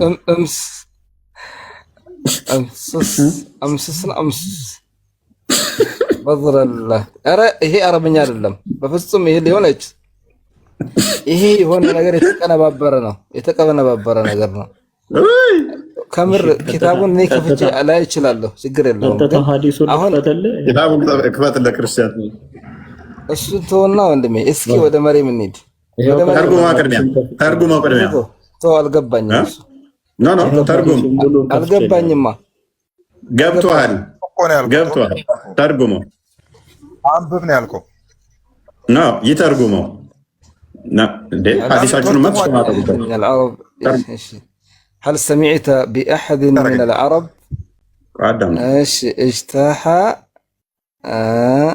أهله قبلك وإن تكن الأخرى فإني والله لأرى وجوها وإني لأرى أو شابا من الناس خليقا أن يقر ويدعوك فقال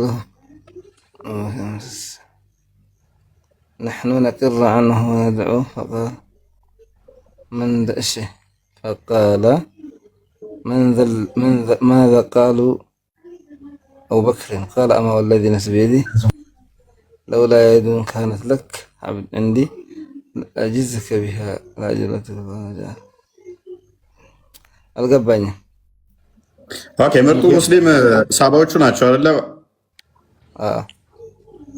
አቡበከር ምን ብሎ ይሳደብ ነበረ? ምን ብሎ ይል ነበረ? ምን ይል ነበር? ተሳደበው ያውቃሉ? ምን ይሉ ነበረ? ያላትን እንትኗን ምን አድርግላት ይል ነበር? ያላትን እንትኗን ምን በልላት ይላል? ኧረ አላህን ፍሩ። ተው ማለት እሺ ወደ መሬም ያልገባኝ። ቆይ ወደ መሬም ተመለስና ወደ መሬም የወንድ ልጅስ ምን ይባላል? እቃው አንተ ቆይ አይደለም። ይኸውልህ ኢነላህ ላ የስተሕይ አኒል ሐቅ። አላህ ሱብሓነሁ ወተዓላ እኛ ላይ እሱ ፈጥሮን ሲያበቃ እሱ የፈጠረንን ነገር በስም ጠርቶ ቢነግረን ምን ነውርነት አለው? ቴንኪው ኡስታዞችን ትሄድና እየዞራችሁ ለምን በስም ተጠራ እያላችሁ ክርስትናን ለምን ትተቻላችሁ በላቸው። ያመጣ ነው እንዲህ ብሎ ተጠቀሰ መጽሐፍ ቅዱስ ላይ ብለው እንደ ትልቅ ነገር አመጡት። ኦኬ ቀደም የገባው ኡስታዝ አብሶ በትንሹ እኔ ሳየው ብቻ 3 ወር 4 ወር ዋሻው ይዋድ ክርስቲያን መልሱ ዋሻው። እሺ ብዙ ጊዜ የመጽሐፍ ቅዱስ ክፍል ሲጠቅስ ዘዳግም 23 ብሎ ነው የሚጀምረው ማለት ነው። ወይኔ ለምደብኝ ማለት ጀምሮ ነበር። እፎይ አንዴ ይኸውልህ ያ ኑር መሬም ላይ ግባልኝ ማለት ነው። ዋዳም ብሩኬ ዋዳም ኑር ቆይ ትቀጥላለህ። አሁን እናንተ ተግባባል። ከዛ በኋላ የተጠቀሰው እንዴት ነው? ለምንድን ነው ሐሳብ ላይ ማውራት ይቻላል። አይዋ ስለዚህ እሱ ሂሚሌት ማድረግ ስላሰበ እየሄደ የሚጫወቱትን ምንም ማያውቁትን እየዞረ ኑ ይሄንን አንብቡልኝ። ስራው ሁሌም ስራው ይሄ ነው። በቃ ኡስታዙ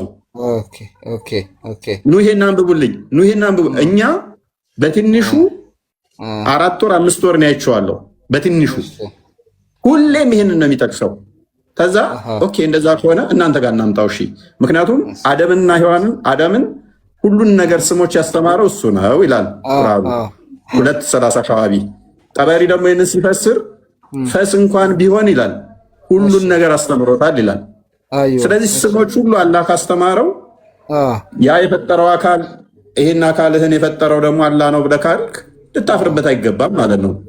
ወይንም ደግሞ ከካልቸር አንጻር ላጠራው ትችላለህ። ከባህል አንጻር በእንግሊዝኛ ስትለው ካላፈርክ በአማርኛ ስትለው የምታፈር ከሆነ ራስን እየሸወድክ ነው አይደለም? አይዋ ስለዚህ ለምን እንደዚህ ይሆናል? እናንተ ጋርም አለ። ምክንያቱም የወንዶቹን አሁን ዘክር የሚለው ወይም ፒነስ ከመቶ በላይ አለ። እኛ ጋር ግን አንድ ስለተጠቀሰች ዘክር የሚለው እናንተ ጋር ወይም ደግሞ ፒነስ የሚለው ከመቶ በላይ ሐዲስ ላይ አለ። አንድ ቀን ጠቅሰን አናውቅም። ዛሬ ገና ነው የገባነው። እኛ ጋር አንድ ነገር አንዲት ብቻ ስላገኙ አንድ ቦታ ብቻ ስላለች በትንሹ 4 ወር 5 ወር ያህል ይኸው ስራው እሱ ነው። ከዛ እሱን ተው ነው ለሌሎች ሰጧቸው። እሱን ተው ነው። ሌላኛው ኡስታዝ ደግሞ ትናንትና ገብቶበት ጉድ ሲሉ አለ። ያውም ዋና ኡስታዛቸው። ስለዚህ እኛም በስ እናንሳው ይሄንን ነገር ያልነው ከዛም ጋር ነው። ተግባብተናል። ቀጥሉ። አዎ እና ኦኬ፣ አሁን እኔ ልቀጥል ብሮ። አይ ላቆል ጨረስኩም። በእናትህ ተረጋጋ። ምን መሰለህ አሁን ነገሩ ቅብብሎች ነው እየሆነ ያለው። ተረጋጋ ይላል እንዴ? ኦኬ፣ ቅብብሎች ነው እየሆነ ያለው። አዳምጥ። አንተ ሙስሊም ነህ አይደለ? እኔ ሙስሊም ነኝ። ቀጥል። ምንም እየመለስክም አይደለም እኮ ዝም ብለህ ስርዓት አለው። ዝም በል ስርዓት አለው ሁሉ ነገር። ዝም በል አትናገር አንተ። ወይ መልስ ወይ ዝም ብለህ አትፈተት። ፍርዓውን እኔ ጌታ ነኝ ያለው እንኳን ማለት ነው ነብዩላህ ሙሳ አለይሂ ሰላም ዳዕዋ ሲያደርጉለት አንተ ፍርዓውን አንተ እንደዚህ ብለው አልነበረም። አዳም ዝም በል አንተ። ያለ እውቀት እየገባችሁ በነገራችን ላይ አንተ ከማንም ምን እውቀት አለ አንተ ማህይም ደደብ እንዳንተ አይነቱ ነው እኮ እስልምናን የምታሰጠው። አዳምጥ። ስርዓት አለው ሁሉ ነገር። ከመጽሐፋቸው ሊጠይቅ ነበር። መጽሐፋቸው ላይ እስልምና አይሰድም ባጭሩ። ካሊድ አዳምጥ። ወደ እኔ እኮ የመጣው እሱ ነው። አለማወቅ ነው። ይኸውልህ የማያውቀውን ሰው በስድብ አይደለም የምታስረዳው፣ በስድብ አይደለም የምታስረዳው ባጭሩ ማለት ነው። የማያውቀውን ሰው ቀስ ብለህ ታስረዳዋለህ። እምቢ ካለ ትተዋለህ እንጂ አትሳደብም። ማንነት እኮ የሚለካው እስልምና ደግሞ በጸባይ በአኽላቅ የተሟላ ነው። ዝም ብሎ ጋጠ ወጥነት ዱርዬ አይደለም። ገብቶሃል? ስለዚህ እንደውም እስልምና የምታሰድቡት እናንተ ናችሁ። እነዚህ የምትሳደቡት ሰዎች ጥሩ አይደለም። በአግባቡም እነሱን መመለስ መቻል አለብን። ይሄ አሁን አረፍተ ነገሩ ሙሉ ለሙሉ ሲነበብ አላህ ሊያስተምረን፣ አላህ እኮ መልእክተኛ ሲልክ እኮ መልእክተኞች ሊያስተምሩን የመጡት ቁርአን ደግሞ እያንዳንዱን የሚፈጠር ወደፊት የሚመጣውንም ወደ ኋላውንም ሁሉ ይናገራል። ፖይንቱ ላይ እንትን መረው እንሰራውና እኔ እናንተ ኦልሞስት አዲሱ ላይና እኔ ጋር ያለው ላይ ተግባብተናል። ቁርአኑ ላይ ፖይንታችን ምንድነው? እሱ ቅድም ያሉት አለ ፈርጃ የሚለው ብልት ሳይሆን የሰው ስም ነው። ፈርጃ ማለት ሰው ነው ብለውናል። ትስማማለህ በዚህ? አልስማማም። ምክንያቱም ይሄ ሰው ዝም ብሎ ነው ያወራ ያለው። ፈርጅ ብሎ የሰው ስም የለም በፍጹም። የተፈለገበት ምንድን ነው? መሪም ብልቷን ጠብቅ። ጀዝባ መሐመድ ፈረጅን ታውቃለህ አንተ? ጀዝባ መሐመድ ፈረጅን ታውቃለህ? ከሐራም ጥብቅ መሆኗን አላህ ያስረዳል። መሐመድ ፈረጅን ታውቃለህ? መሐመድ ፈረጅ ፈረጅና ፈርጅ አንድ ነው። ዝም ብለህ አትተ ከየት እንደሚመጣ ታውቃለህ? የአረብኛ ቃል ከየት ተመዘው ፈረጃ ፈጀር ፈጅራ ፈጅር ይሄ ሁሉ አረብኛ ቻለ። አረብኛ ችልም አንተ ምን ትችላለህ? አትችልም አንተ። ዝም በል። ፈርጃ ማለት ምንድን ነው ትርጉሙ? እሺ ፈረጅና ፈርጅ አንድ ነው። ፈርጅ ማለት ቀዳዳ ማለት ነው። ቁጥር አንድ ቀዳዳ ነገር ማለት በአረብኛ ቀዳዳ ነገር። ኦኬ ቀዳዳ ነገር ነው። ቀዳዳ ነገር ነው ፈጀር። አዳምጠኝ። በቋንቋ ደረጃ ማለት ነው። በቋንቋ ደረጃ አረብኛ ግራመሪ የአረብኛ ግራመሪ እንደሚያስቀምጠው የአረብኛ ግራመሪ ፈጅር የሚባል ፈጅር ጉህ ነው። የጧት የሱቢ ሰላት የሚሰገድበት። ፈርጃሃ የሚለውም ከዛ ነው የሚመዘዘው። ከፈለክ የአረብኛ እንግሊሽ ግራመሪውን አምጣ። ፈጅርና አንተ ቃላቱ ራሱ እኮ ማለት ነው ይለያያል። ይኸው ፈጅረሃ ሊሆን አይችልም። ፈጅር ፈርጅ ይላል። ራ ይቀደማል። ይኸውልህ ከፋ ቀጥሎ ራ ይቀደማል። አሁን የሚመዘዘው አንድ ነው። የማታውቀው ውስጥ እንትን አትበል። አሁን እኔ ልቀጥል አንዴ። በፍጹም ልጨርስ ለሱ ቁርአን አያው ልጨርስለት። እሺ ሰፋ አድርገው ብሩክ ሰፋ አድርገው ስጠኝ። ወመርየም እብነት ዒምራን አለቲ ያቺ የዒምራን ልጅ መርየም ይላል። አለቲ አሕሰነት ፈርጀሃ ብልቷን የጠበቀች የሆነች ብልቷን የጠበቀች ብልቷ ማለት ብልቷ ይላል። ውሸታም ፈርጅ ማለት ይሄ ፈርጃ ማለት ንጽህናዋ ማለት ነው። ንጽህና ማለት ነው። አህሰነት ማለት ታዲያ ለምን ብልቷን ትላለህ አንተ ቀጣፊ? ይሄው እያሳየህ እኮ ነው። በአማርኛ እየጠየኩ ነው እኔ። ንጽህናዋን እያለ ነው። ንጽህናዋ አምጣው በእንግሊዘኛ እኮ ንጽህና ያው ነው እኮ። ፈርጅ ማለት ምንድን ነው? ፈርጅን የእሷ ከሐራም አይገናኝም። ወንድ ያልተገናኛት አይገናኝም። ወንድ ያልተገናኛት ንጽህናዋን ብልቷን ይላል እንዴ? ፈነፈኽና ፊህ ምን ሊትራሊ ገብቶሃል? አንተ በቀጥታ ተርጉም ዝም ብለህ አንተ እኔ እዚህ ላይ ይኸውልህ እዚህ ላይ ከአንተ ጋር ሊከራከር አይደለም። አሁንም እኮ ንጹህ ናት እኮ ነው ያልኩህ ያለሁት። ወንድ ያልተገናኛት ለማለት ነው። አንዴ በእንግሊዘኛ እኮ አምጥቷል እኮ ትርጉሙን። ካሊድ አንዴ በጣም እየተረባበሽን ስለሆነ እንግዲህ አማርኛ ቁርአን አንዴ የሚተርበው ሀጂያ ማን ሀቢብ ሳኒ የእሳቸው ትርጉም ብልት ይላል። አሁን ሰሞኑን በቅርብ የወጣውም ደግሞ የመሐመድ ዘይን ረዲ ነው ማነው የሚባሉት የእሳቸውንም ቁርአን መክፈት ይቻላል ብልት ብለዋል። አዎ ስለዚህ ተሳስተዋል። ካሊድ በእንግሊዝኛ ምን ብሎ ነው የተረጎመው? እፎይ በእንግሊዝኛ ምን ብሎ ነው የተረጎመው? እናሳያለን። እሱ ነው አሁን ወደ ክልል ሀገር ራሱ እንትን እንዲሰራጭ የተደረገው ትናንትና ነው ዜና ላይ ያየሁት። እሱን ቁርአን እንዲሰራጭ ተደርጓል። ብልት ነው የሚለው። ስለዚህ ኡስታዞቹ ዋሽተው ቀጥፈው ብልት ብለው ተርጉመዋል ማለት ነው። ቁርአኑን አረብኛው ወደ አማርኛ ሲያመጡ በእንግሊዝኛ ማየት ትችላለህ። ሲተረጉሙ ችግር የለውም እናያለን። እሱ እናየዋለን። ሲተረጉሙ አማርኛዎቹ ኡስታዞች ግን እየዋሹ ነው ማለት ነው። ብልት እያሉ አይደለ? ሳዲቅና ሳኒ የመጀመሪያው ቀጣይ ደግሞ የማመድ ዘይን አገላለጣው ሊገልጹት ይችላል። በእንግሊዝኛ ማየት ትችላለህ አልኩህ እኮ እኔ። ችግር የለውም በምንም እናየዋለን።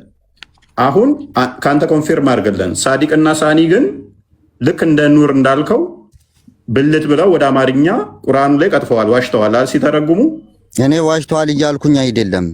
እነሱ እንደታቸው ሊተረጉሙት ይችላሉ። ግን በእንግሊዝኛ የተተረጎመ ትርጉም አለ በሰፊ ማሁዲ ማሁዲን አውጣ። አማርኛውስ ስህተት ነው። አማርኛው ብልቷን አይልማ። የቱ ነው የሚገናኝ?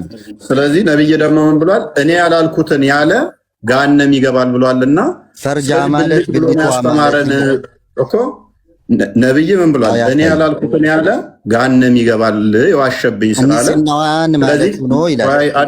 አዳም እኔ የቀጠፈ ወይም እኔ ያላልኩትን ያለ ገሃነም ይገባል ስላለ፣ ስለዚህ ሳዲቅና ሳኒ የቁርአን ተርጓሚ ገሃነም ይገባሉ፣ መሐመድ ዘይን ገሃነም ይገባሉ ማለት ነው። በቁርአን ላይ ስለቀጠፉ እንደዚህ ነው የሚለው ብለው ስለተረጎሙትና ብዙዎችን ገሃነም እንዲገቡ ደግሞ ቁርአኑ ትናንትና ሜቢ አንዴ ቆይ ላክልህ ክርስቲያን ይመስለኛል ወደ ክልል ሀገራትም እንዲሰራጭ ተበትኗል። ስለዚህ ቁርአናቸው ላይ እንደዚህ ይቀጥፋሉ ማለት ነው። ትርጉም ጥሩ ነው፣ በጣም ጥሩ ነው። አሁን መመሰለ እዚህ ጋር ወንድሜ መጠቀሱ ይሄ እኮ አላህ በእንግሊዝኛ ቨርጂኒቲ ፕራይቬት ማለት ምን ማለት ነው? ካሊዶ አዳምጥ። ይሄ እኮ ቁርአን ላይ መጠቀሱች ምን ችግር አለው? ፕራይቬት ፓርቲ ማለት ምን ማለት ነው? እሺ ቅድም ቨርጂኒቲ ብሎ አመጣ፣ አሁን ደግሞ ፕራይቬት ፓርቲ ብሎ አምጥቷል። ይሄ ቀጥታ ብልት ማለት ነው። ስለ መሬም እኮ አላህ እየነገረን ነው። ጥብቅ መሆኗን ብልቷን ከሐራም የጠበቀች ስለመሆኗን እየነገረን ነው። ስለዚህ ብልት ብሎ ንጽህናዋን ብሎ በግልጽ ቨርጂኒቲ ብሎ ያስቀምጣል። ምን ነውራለው? ገብቶሃል? ንጽህናዋን ብሎ ነው። ንጽህናዋ አህሰነት ያለው ነው። አህሰነት ንጽህና ጥብቅ መሆኗን ሙህሰናት ጥብቃው አህሰነት ጥብቅ መሆን ነው። ግን ቨርጂኒቲ ብሎ በእንግሊዝኛ አስቀምጠዋል። ፕራይቬት ፓርቲ ማለት ቀጥታ ሊትራሊ ብልትን የሚያሳይ አይደለም። ብልት አንተ ግን ከማን ጋር ነው የምትሞግተው? ከሙፈሲሮች ጋር እኮ እየሞገትክ ነው አንተ። አሁን በተቃራኒው ማለት ነው። እነ ጠበሪ እነ ቁርጥቢ እነ ምናምን በቃ እነዚህ ሙፈሲሮችን በሙሉ ከነሱ ጋር ነው እየታገልክ ያለው ይመስላል ማለት ነው። ኦኬ እኔ ቅድም ያነሳሁት አንደኛ ቆሮንቶስ ምዕራፍ 6 ቁጥር 15 ላይ ያለውን የሚያስረዳኝ ክርስቲያን አለ ካሊድ ይሰማል? ፕራይቬት ፓርቲ አንደኛ ቆሮንቶስ ምዕራፍ 6 ቁጥር 15 ላይ ያለው አንዴ ስማ ካሊድ፣ ፕራይቬት ፓርቲ ሳይሆን ፕራይቬት ፓርት ነው። ፕራይቬት ፓርት ምን ማለት ነው? እስኪ ንገረን። እኔ ፕራይቬት አላልኩም፣ ፕራይቬት ፓርቲ ያልኩ። ፓርቲ አይደለም፣ ፓርቲ አይደለም፣ ችግር የለውም። ይዋድ ፕራይቬት ፓርቲ ትክክል ነው። ብራዘር፣ ፕራይቬት ፓርቲ ነው። ፕራይቬቶች ፓርቲ አዘጋጅተው ፓርቲና ፓርቲ ትርጉሙን ልንገርህ እስቲ። ፕራይቬት ፓርቲ ምን ማለት ነው? እሺ ትርጉሙ ፓርቲስ ኦፍ ዘ ቦዲ ሲባል ምን ማለት ነው? ፕራይቬት ፓርት ነው ጀረን። እሺ ምን ነው ፕራይቬት ፓርቲስ ኦፍ ዘ ቦዲ፣ ፓርቲስ ኦፍ ኦርጋን፣ ፓርቲስ ኦፍ ዘ ቦዲ ምን ማለት ነው? እስኪ ቆይ እኮ ንገረን፣ አንተ ነህ የምታውቀው። ምን ማለት ነው? እንግሊዘኛ ትችላለህ አይደል? ፕራይቬት ፓርቲ ኦኬ ብሪዝ ይላል። ኦኬ went into her womb through her private okay ፓርቲ ይላል። ኦኬ ፓርቲ አይደለም። እሺ ምን አልከኝ? እስኪ ወደዛ አድርገው።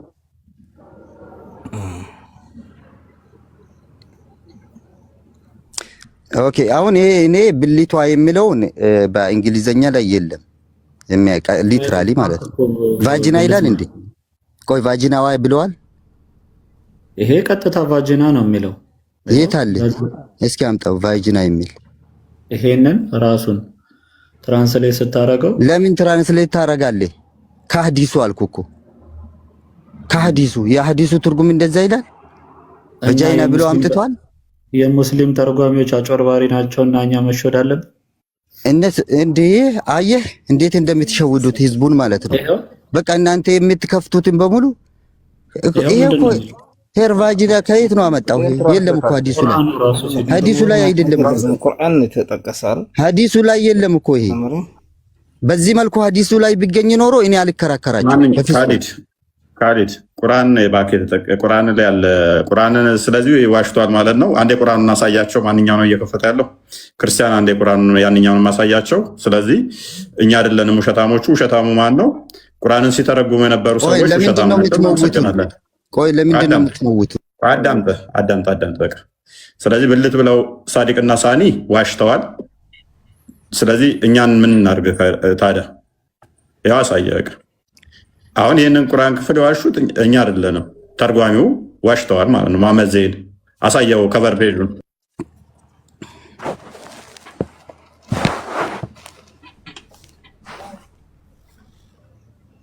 ታላቁ የቁርአን መልእክቶች የአማርኛ ትርጉም ይላል። አዘጋጅ ሼህ ሙሐመድ ዘይን ዘህረዲን ዘህሊል ይላል። በመዲና አልሙነወራ በሚገኘው የንጉሱ ፍርድ የተከበረ በቁርአን ማተሚያ ቤት ማዕከል ይላል። እንግዲህ እዛው አረብ ሀገር ታትሞ የመጣ እሺ። አሁን አንደኛ ቆሮንቶስ ምዕራፍ 10 አንደኛ ቆሮንቶስ ኢዲየት እኛ እናመሰግናለን። አንዴ ነጥባችንን እናስጨብጥ። ካሊድ እንደነገረ ቁርአናቸውን ስለዚህ እያጭበረበሩ ነው እየተረጎሙ ያሉት። እናመሰግናለን። ቁርአናቸውን እያጭበረበሩ እየተረጎሙ ነው። ተስማምተን ለማን ነው የምታስረዳው? ለሁሉም ለኦዲየንሱ ምንድን የተረዳነው ነገር አሁን እንደው ልጁ ተሸንፏል ብለህ ነው ሰው እንደው ላይክ እንዲያደርግ አንተ ይሄንን አይደለም። በቃ ምንድን ነው የነገረን? ፕሊስ እያረክ ያለው እኮ አትጩ። ምክንያቱም እኛ አይደለም ቁርአንህን እኛ አይደለንም የተረጎምነው፣ ቀጣፊ ውሸታሞች ብላችሁናል። ስለዚህ የቁርአን ተርጓሚዎች ቀጣፊና ውሸታም እንደሆነው ስለነገራችሁን እናመሰግናለን ከማለት ውጭ ምን እንበልህ? ታዲያ ይህንን እኮ አንተ በመሀል ልጁን የምታስወጣውም እንትን የምታደርገው ህዝቡን እኮ ውሸት ለማስረዳ ነው። በመሀል ይህን ትግል የምታደርገው ደንቆሮ አይደለም። ህዝቡ ደንቆሮ አይደለም፣ ይረዳል። ህዝቡ እንዴት ነው የምንግባባው? ቁርአኑ ላይ አለ። እኛ ውሸታም እንዴት ትለናለህ? ውሸታም እኛን ካልክ ቁርአኑን ውሸታም በለው ነው። ተርጓሚዎቹ ናቸው ውሸታም፣ እኛን አይመለከተንም። አሁን ጮታችሁ ሰለቻዎች ነው። ቀጥል። አንዴ ጥያቄ ላንተ ላቅርብ ልፈልጌ ነው። ምን መሰለህ አሁን እዚህ ጋር ፈርጅ ብሎ ቢጠቅስ መጠቀሱ አንተ ጋር እንደው ነውር ነው ብለህ ትወስደዋለህ? ለምሳሌ በትምህርት እኛ ሊያስተምረን እስከመጣ ድረስ ቁርአን ይሄንን እንደ ትምህርት መውሰድ ሲገባን ይሄን አንተ ዘንድ እንደ ነውር ታየዋለህ?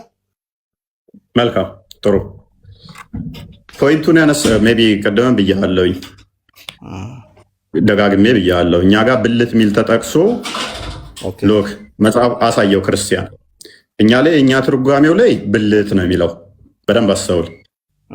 አንድ ትርጓሜ ግን እቺ የፕሮቴስታንቱ ትርጓሜ ይመስለኛል ቁላው የተቀጠቀጠ ይላል። እንዴት ቁላ ሚል ይጻፋል መጽሐፍ ቅዱስ ላይ? የእግዚአብሔር ቃል አይደለም አሉ። በደንብ አስተውል። የእኛን ደግሞ አሳየው የዘር ፍሬው ነው የሚለው። እዛችኛዋ ግን አፑ ላይ ሲወጣ ቁላው ይላል። አንድ ቀን አይደለም ከ4 ወር በላይ ገቡበት። አገኘኝ በትርጉም ደረጃ ነው የመጣው። እሺ ያ ትርጉሙ ላይ ይሄ አምላክ ቃል አይደለም ቁላ ሚል እንዴት ይጻፋል ብለው ማለት ነው። ኦኬ እንደዛ ከሆነ እናንተ ጋር ስታዳ ደብል እናንተ ጋር ሲሆንስ ይሄ ነገርኩ። ቪዲዮ ሰርች ነው የመጣሁት። ኢቭን ቪዲዮ ሰርች ነው የመጣሁት። ቼክ አድርገው። ኦኬ ለረጅም ዓመት ማለት እነሱ እንትን የሚሉትን ማለት ነው። ለረጅም ዓመት በቃ ያነሳሉ። በፊት ወጣ ገባ ነበር፣ እንደዚህ አልነበረም። አሁን ላይ ግን ከ4 ወር በላይ ተርታውን ሴቶችን እየዞሩ ኑ ይሄንን አንብቡ፣ ይሄ አምላክ ቃል ነው፣ እንዴት እንደዚህ ይጻፋል እያሉ ይላሉ። እኛ አይደለንም ያነሳ ነው። አየህ፣ በጣም ረበሻቸው። ዛሬ የተረበሹት ለምንድን ነው? እናንተ ጋር አለ ስንል ለምን ተረበሹ? ገባ? የሚያሳቅቅ ከሆነ ለመማማር ከሆነ ትማማራለህ እንደዚሁ። ነገር ግን እንዲህ ሚል ተጠቅሷል እያልክ ሞክ የምታደርግ ከሆነ እሱ እኮ ነው አንተ ጋር ማለት አንዷን ቃላት ብቻ መዞ ለስድብ እንዲያመች በቃ መጠላላት አይነት ነገር እንደዚህ ከሚሆን ወደ ቁም ነገሩ ተገብቶ ምንድነው ቁም ነገሩ ብሎ መማማሩ አይሻልም ብለህ ታስባለህ? ያ እኛ የምናምነው እሱን ነው። ወንድሜ እንደምናለህ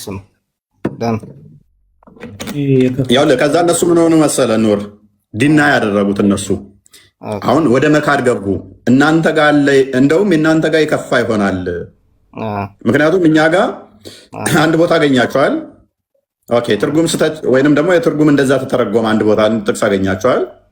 እናንተ ጋር ማአት አዲስ ላይ አለ። ሎክ ብዙ አዲስ ላይ አለ። የወንዱ የተጠቀሰበት ቁርአን ላይም ደግሞ የሴቷ የተጠቀሰበት አለ። ስለዚህ እናንተ ጋር በብዛት እናመጣዋለን። እኛ ጋር አንድነው እንደዚህ ለረጅም ወራት እንድገቡ ያደረጋችሁ እናንተ ጋር ግን በብዛት እናምጣው ብለን ስንል ሁሉም ተረበሹ። አየህ፣ ሁሉም ተረበሹና እኛን ወደ መውቀስ መጡ ማለት ነው። ስለዚህ እኛ ተስማማን። አሁን ምንድነው የተስማማን? ኦኬ ይሄ ነገር ለካ እናንተ ጋር ሲመጣ ያስደነግጣችኋል ማለት ነው። እንደዛ ከሆነ ያሳፍራችኋል። በራሳችሁ አካል ላይ የተጻፈው መጽሐፋችሁ ላይ ያሳፍራችኋል ማለት ነው። እኛ ጋር ብቻ ስትጠቅሱት ነው። ቅድም ሰምተህ ከሆነ የእናንተን አነባዋለሁ አለ። እንዴት ይሄንን የአምላክ ቃል ነው ብላችሁ ታነባላችሁ? ኦኬ እናንተ ጋር ሲሆን እኛ ጋር እየወቀስከኝ እናንተ ጋር ሲሆን ደግሞ ኖርማል ከሆነ እንዴት ነው የምንግባባው? እኛ ጋር አበበ የሚል አለ። ሎክ እኛ ጋር አበበ የሚል አለ። እንዴት አበበ የሚል አስጠሊ ስም ይኖራል? እናንተ ቁርአን ላይ አበበ ሲኖር ደግሞ አይ እኛ ጋር ችግር የለውም። እንዴት ነው የምንግባባው ነው? መግባባት አይቻልም። በጣም ጫጫታ ብቻ ነው የሚሆነው። ምክንያቱም የተፈለገበት ብጥብጥ እንጂ ትምህርት አይደል። ትምህርት ቢሆን ኑሮ ያም እንደ ምሁር እንደተማረ ሰው ከመጀመሪያ አረፍተ ነገሩ ጀምሮ እስከ ዓላማው ድረስ ምንድነው ዓላማው፣ ምን ሊነገር ተፈልጎበት ነው የሚለውን ብቻ ይዞ ያን እዛ ላይ ይሄ ማለት ይሄን መረዳዳት መቻል አለብን እንጂ ቅብብሎች ያችን ብቻ አክበን መጥፎን ብቻ ወደ ሌላ ነገር አዙረን የምንነጋገር ከሆነ እኮ ብጥብጥ ነው የሚሆነው። አንተማ ወደፊት አሁን እንደዚህ እውቀት ያሉት ሰዎች ጋር ቀጥታ መማማር ከሆነ የተፈለገበት ትልቁ ነገር መጽሐፍ ላይ ይሄ ነው ዋናው ነገር እዚህ ጋር እኮ ማለት ነው። መጽሐፍ ቅዱስም የፈጣሪ ቃል ተብሎ ታስቧል በእናንተ። ቁርአን ደግሞ እኛ የአላህ ቃል ነው ብለን ነው የምናምነው። እዛ ላይ ቁም ነገሩ ምንድነው? በኢየሱስ ክርስቶስ ጌትነት ላይ በተመለከተ እዛ ላይ ፎከስ አድርጋችሁ ይሄ እኮ የጌትነት ስልጣን አይሰጥም ስንል እናንተ ደግሞ የራሳችሁ መስረጃ ይኖራችኋል። እዛ ላይ መነጋገርና መማማር ነው እንጂ እንዲህ አይነት ስድብ ዝም ብሎ በቃ ነገሮችን ፈርጅሃ ተብሎ ስለተጠቀሰ ብቻ ይሄ እኮ እንዲህ ብልግና ንግግር ነው ብሎ ማሰብ ተገቢ አይደለም ነው የምለው። ስርዓት ባለው መልኩ መማር አለብን። በቃ እኔ አሁን ተረድቻለሁ። አሁን ዘዳግም ላይ ተጠቀሰው ኑሩ በጣም ጥሩ ሀሳብ ነው ያነሳ ያለው። በነገራችን ላይ አንዴ ኖሪ ዘዳግም ላይ የተጠቀሰው ጽሁፍ አሁን ስለ ህግ ስለ ስርዓት የሚናገር መጽሐፍ ነው። እኔ የከፈትኩት ሐዲስ ግን ቀጥታ ሰውን ለማዋረድና ለማሸማቀቅ ለስድብ የገባ ጽሁፍ ነው። እኔ የከፈትኩት ቡኻሪ ላይ ያለው ሐዲስ ሰዎችን በስድብ ለማዋረድ ለማሸማቀቅ አጸያፊ ስድብ የገባበት ጽሁፍን ነው የከፈትኩት። አንተም አንብበህ አልገባኝም ብለሃል ጽሁፉን ማለት ነው። አሁንም ደግሞ አንብቤ መተርጎም እችላለሁ የሚል ሙስሊም አለ። ብሩኬ እንደምን አለ? አለው እግዚአብሔር ይመስገን። ሰላም ነህ? እንዴት ነህ? ላነብ ልክፈተው ታነብልናለህ?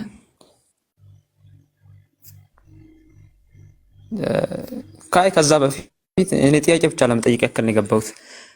ትንሽ ግራ የገባኝ ነገር ስላለ ነው። የቅድሙ ላይ እስቲ እኛ በጣም ደንግጠናል። ይሄን ሐዲስ አይተን የመሐመድ ሰሃባዎች እንዴት እንደዚህ ይሳደባሉ ብለን ደንግጠናል። ስድብ ነው ይሄ። የትኛው? ይሄኛው? እሺ ፈቃለ ለሁ አቡ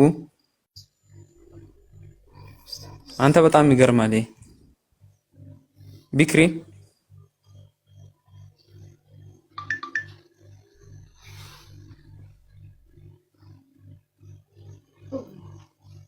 ጸጥታው ደስ ይላል። አንተ ሰላም አለው። ኑሪ አንብበው፣ ይሰማል። አንብበው።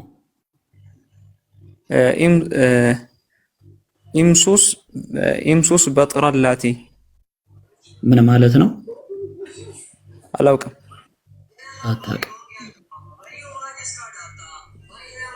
ጀግና ሙስሊም ይግባና ይሄንን ተርጉሞ ያንብብልን።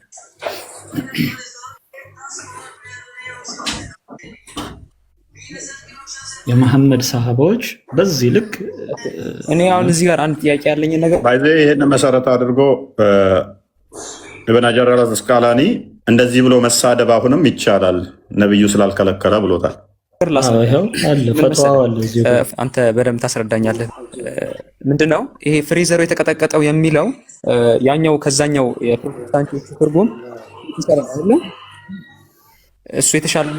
እሱ የተሻለና እሱ ነው ተብሎ ስለሚታመኑ አይደል? ማለትም ደግሞ ተመሳሳይ ትርጉም አላቸው። ያ ፕሮቴስታንቶቹ መጽሐፍ ላይ ካለው ፍሪዘሩ የተቀጠቀጠው ተመሳሳይ ናቸው ነው አይደል? ያለው ሐሳቡ ያለው ነው አይደለም? አሁን ያለው እንዴት እንደዚህ ይገለጻል የሚለው ስለመጣ ነው እሱን ያመጣ ነው። እንዴት እንደ ፍሬዘር አይ ቲንክ ቀጥታ ስሙ እንዴት ያ ተመሳሳይ ናቸው። ሐሳቡ ላይ ማውራት ይቻላል። ያ ፖይንቱ ካለ እዛ ላይ እንትን ካለ አይ ምናልባት ምን መሰለ መጽሐፍ ቅዱስ ቁርአን ላይ ብንመለከት በርካታ ቦታ ለምሳሌ ቁርአን ላይ እየከፈትክልኝ ነበር ቅድም ፈርጅ የሚለው ቦታ ላይ ማለት ነው አይደለ?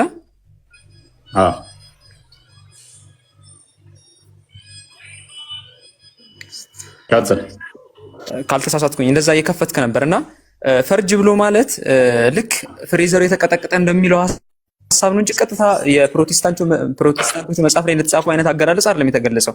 ግልጽ ነው ያውቀው። ኦኬ እናንተ ጋር ያለው ምንድነው ፈርጅ ማለት? እናንተ ደግሞ ልክ ደው ነው ፈርጅ ማለት ልክ የሴት ልጅ ብልት ማለት ነው አይደለ? ግን የተቀመጠበት አገላለጽ በምን አይነት አገላለጽ ነው? ፈርጅ የሚለው ቃል ከምንድን ነው የመጣው? ከምንም ይምጣ ከሴት ልጅ ብልት የተለየ ነገር ነው። ፈርጅ የሚለው ቃል ከምንድን ነው የመጣው? ከብልት የተለየ ነው ወይ? ብልት የሚለው ባይዘ ከምንም ይምጣ እንዴት ምን ማለት ነው? ምክንያቱም የአረብኛን እኮ መሰረቱን ስርወ ቃሉን ከምን እንደመጣ ካልታወቀ ትክክለኛ ትርጉሙን ልትረዳው አትችልም። አያርል ችግሩ እዚህ ጋር ነው። ይኸውልህ የቃላት አጠቃቀም እንጂ ችግራችን ትርጉሙ ላይ አይደለም፣ የቃላት አጠቃቀም ላይ ነው። የቃላት እንዴት እንደዚህ አዳምጠሽ አትጩህ። ምንም ያስጨው ነገር የለም። ቃሉ ከየት መጣ፣ እንዴት መጣ፣ ምን መጣ ያስቀምጥከው ለምንድን ነው የገባው ሐሳብ ትርጉሙ እንዴት ታስቀምጣለህ? ትርጉሙን የጉግል ላይ ትራንስሌት አድርገህ እንዴት ታስቀምጣለህ? የቃሉ ስርወ ቃሉ አመጣጡ ምን ማለት ነው የሚለውን ለምን አልተረዳህም? ፈርጅ ማለት ምን ከሚለው ፈርጅ ምንድነው? እሺ ፈርጅ ምንድነው? ፈርጅ ምንድነው? እሺ አሁን ደግሞ ወደ ኋላ ሊመልሰን ነው። ይሄ እኮ አይደለም ስጠይቅህ መልሰህ እየጠየከኝ ነው። ከምንድን ነው የመጣው ቃሉ? አንተ ንገረን። ምንድን ነው እሺ የመጣው አንተ ንገረን እኮ ጎበዛ። አንተ አላወቅም። አለማወቅን ማወቅ በጣም ትልቅ ነገር ነው። በነገራችን ላይ በዚሁ ያ እንደ ነብይ ስላልሆንኩኝ ፈርጅ ማለት ነብይ ብቻ አይደለም። በነገራችን ላይ ያንተ አባቶች እንዳለ እንደማያውቁ ተናግረዋል አባቶች። ለማንኛውም ችግር የለውም። እኔ አለማወቅ ብዙ ሰው እንትን የሚያሳፍር ነገር የለውም። ለማንኛውም የኔ አባቶች ካላወቁ ጥሩ ነው። ነብይ ደግሞ አላህ ከነሱ ማቅም ማለት ነው። እነሱን ጠይቋቸው ስላለ ኤኒዌይስ ቀጥል። የሚገርመው ነገር ገና ከመግባት መደንገጥ። እሺ ለማንኛውም እንትን ልበልልህ። ፈርጅ የሚለው ቃል ለዛሬ ላስተምር፣ ችግር የለውም። በነፃ ሳላስከፍል ነው ማስተምር። ነብይ ከኔ ነው እንዲማር። አንተ ማነህና? ነብይ ራሱ ከኔ እንዲማር ነው የታዘዘው። ነብይ ራሱ መሀይም ስለሆነ በነፃ ላስተምርህ ባልኩኝ ደግሞ ጭራሽ እንትን ነብይ ነፃ እንዲማር ከኔ ታዟል። ከነብይ አንተ አትሻልም እኮ ሱራ 10:94 ላይ እኔን እንዲጠይቅ ነው የታዘዘው። በገንዘብ አላልኩም። ነብይ ራሱ ነው እንዲጠይቅ ነው። ነብይ የምታስተምር አይሻልም? ከነብይ በልጠ ነው ወይ? ነብይ ከኔ ነው እንዲማር የታዘዘው ያልኩ። ነብይን አሁን ባገኘው አስተምረው 6 ዓመት በ56 ዓመቱ የ6 ዓመት ህፃን ልጅ አገባ ነበረ። ስላልተገናኘን ነው። አየህ በቃ ይሄ ነው። ብንገናኝ አስተምረው ነበር። አየህ የ6 ዓመት ልጅ ህፃን እንደዚህ ማድረግ አትጭሩ። ይኸውልህ በቃ ሰው ሰብስበህ ይሄንን ነው ከዚህ ውጭ ሌላ እውቀት የለም። እዚህ እውቀት የለም አይደል? አንተ ደግሞ ተማሪ አይደል? መጀመሪያ መምህርን ላስተምረውና መምህርን ላስተምርልህ። መምህርን ግድ የለም መምህርን አስተምረናል። ረጋ በል እሺ። አይ አንተን አይደለም አንተ መምህርን ላስተምረውና ከዛ በኋላ ትማራለህ። መምህርን ትማራለህ። ግድ የለም በጣም ስሜት ቸግሮ እየጠራ ሲቸግሮ ይጠራል። ኧረ እባክህ ተረጋጋ። በቃ ደስ አለ። አሁን የሚጠራ ሰውዬ መጀመሪያ ለሱ ትማራለህ። ግድ የለም ተረጋጋ። ከሱ ትማራለህ። እሺ አንተ ከሱ ትማራለህ። ለምን አታዳምጥም? በቤታችን ራሱ ሲከብድ ለምንድን ነው የምትገቡት? እሺ ረጋ በል። እኔ ምንም እያልኩ አይደለም። ተረጋጋ። አንዴ እያልኩ ነው። ሄዶ ጥቁር አንድ ድንጋይ ስሞ ይምጣ ትንሽ ይሰራል። አሁን ባይዘው ምንም ያለ ማስረጃ ነው የሚያወሩት። እስኪ ባይዘው ከኦፊሻል ዲክሽነሪ እናሳያቸው አይሻል? በጣም እንዲህ አመጣጡ ታሪካዊ አመጣጡ ለቃል ራሱ ታሪካዊ አመጣጥ ይላሉ እነዚህ ጀግኖች ማለት ነው። ኦኬ አረቢክ እንግሊሽ ሌክሲከን ዲክሽነሪ ቀጥታ ላሳያችሁ። ሪቨርሶ አረቢክ እንግሊሽ ዲክሽነሪ ላይ ፈርጅ የሚለው ፈርጅ እዚህ ጋር የሚታያችሁ ከሆነ አሎ ተረጋጋ። የሬቨርሶ ዲክሽነሪ ነው። እሺ ሬቨርሶ አረቢክ እንግሊሽ ዲክሽነሪ ነው። ኦኬ ምን ይላል?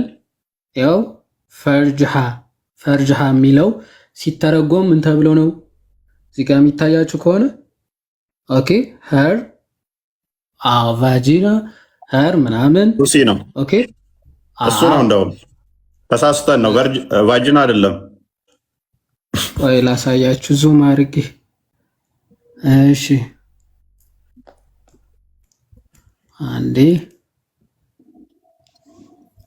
እዚህ ይታያችኋል። ኦኬ ፈርጅሃ በድምፅም ላሰማችሁ ምናልባት ቃሉም እሱ አይደለም እንዳትሉ። ፈርጅሃ ምን ይላል? ፈርጅሃ ኦኬ ትርጉሙ ምን ይላል? ሄር ቫጂና ሄር ፑሲ ኦር ሄር ከንት ይላል ማለት ነው።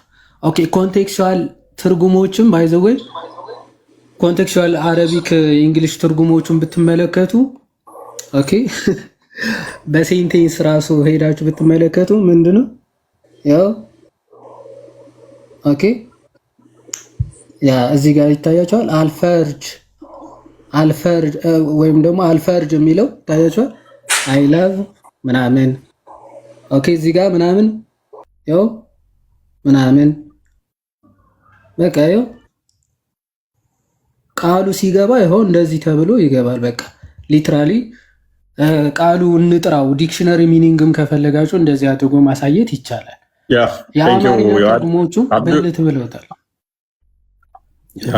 አብዱ እንኳን ደህና መጣህ። አብዱ ዑመር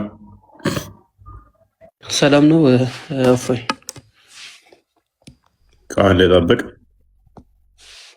ኦኬ አይ ቲንክ እኔ ነኝ ተረኛ ቀድሜዋለሁ። አብዱል ኦኬ ሌላ አብዱል አለ እንዴ? አቡ ማሂር ማለት ነው። አብዱ የሚባል አይታየም ከላይ። ኦኬ እሺ ያን ቃል የለም 81 አሃዱ ላይ ብለህ ነበረ። እኔ ግን እጄ ላይ ባይብለልና ማሳየት እችላለሁ እንደዛ እንደሚል አንድ አንበበው ይሄንን ሐዲስ እንደዛ እንደሚል ከ81 አሃዱ ማሳየት እችላለሁኝ።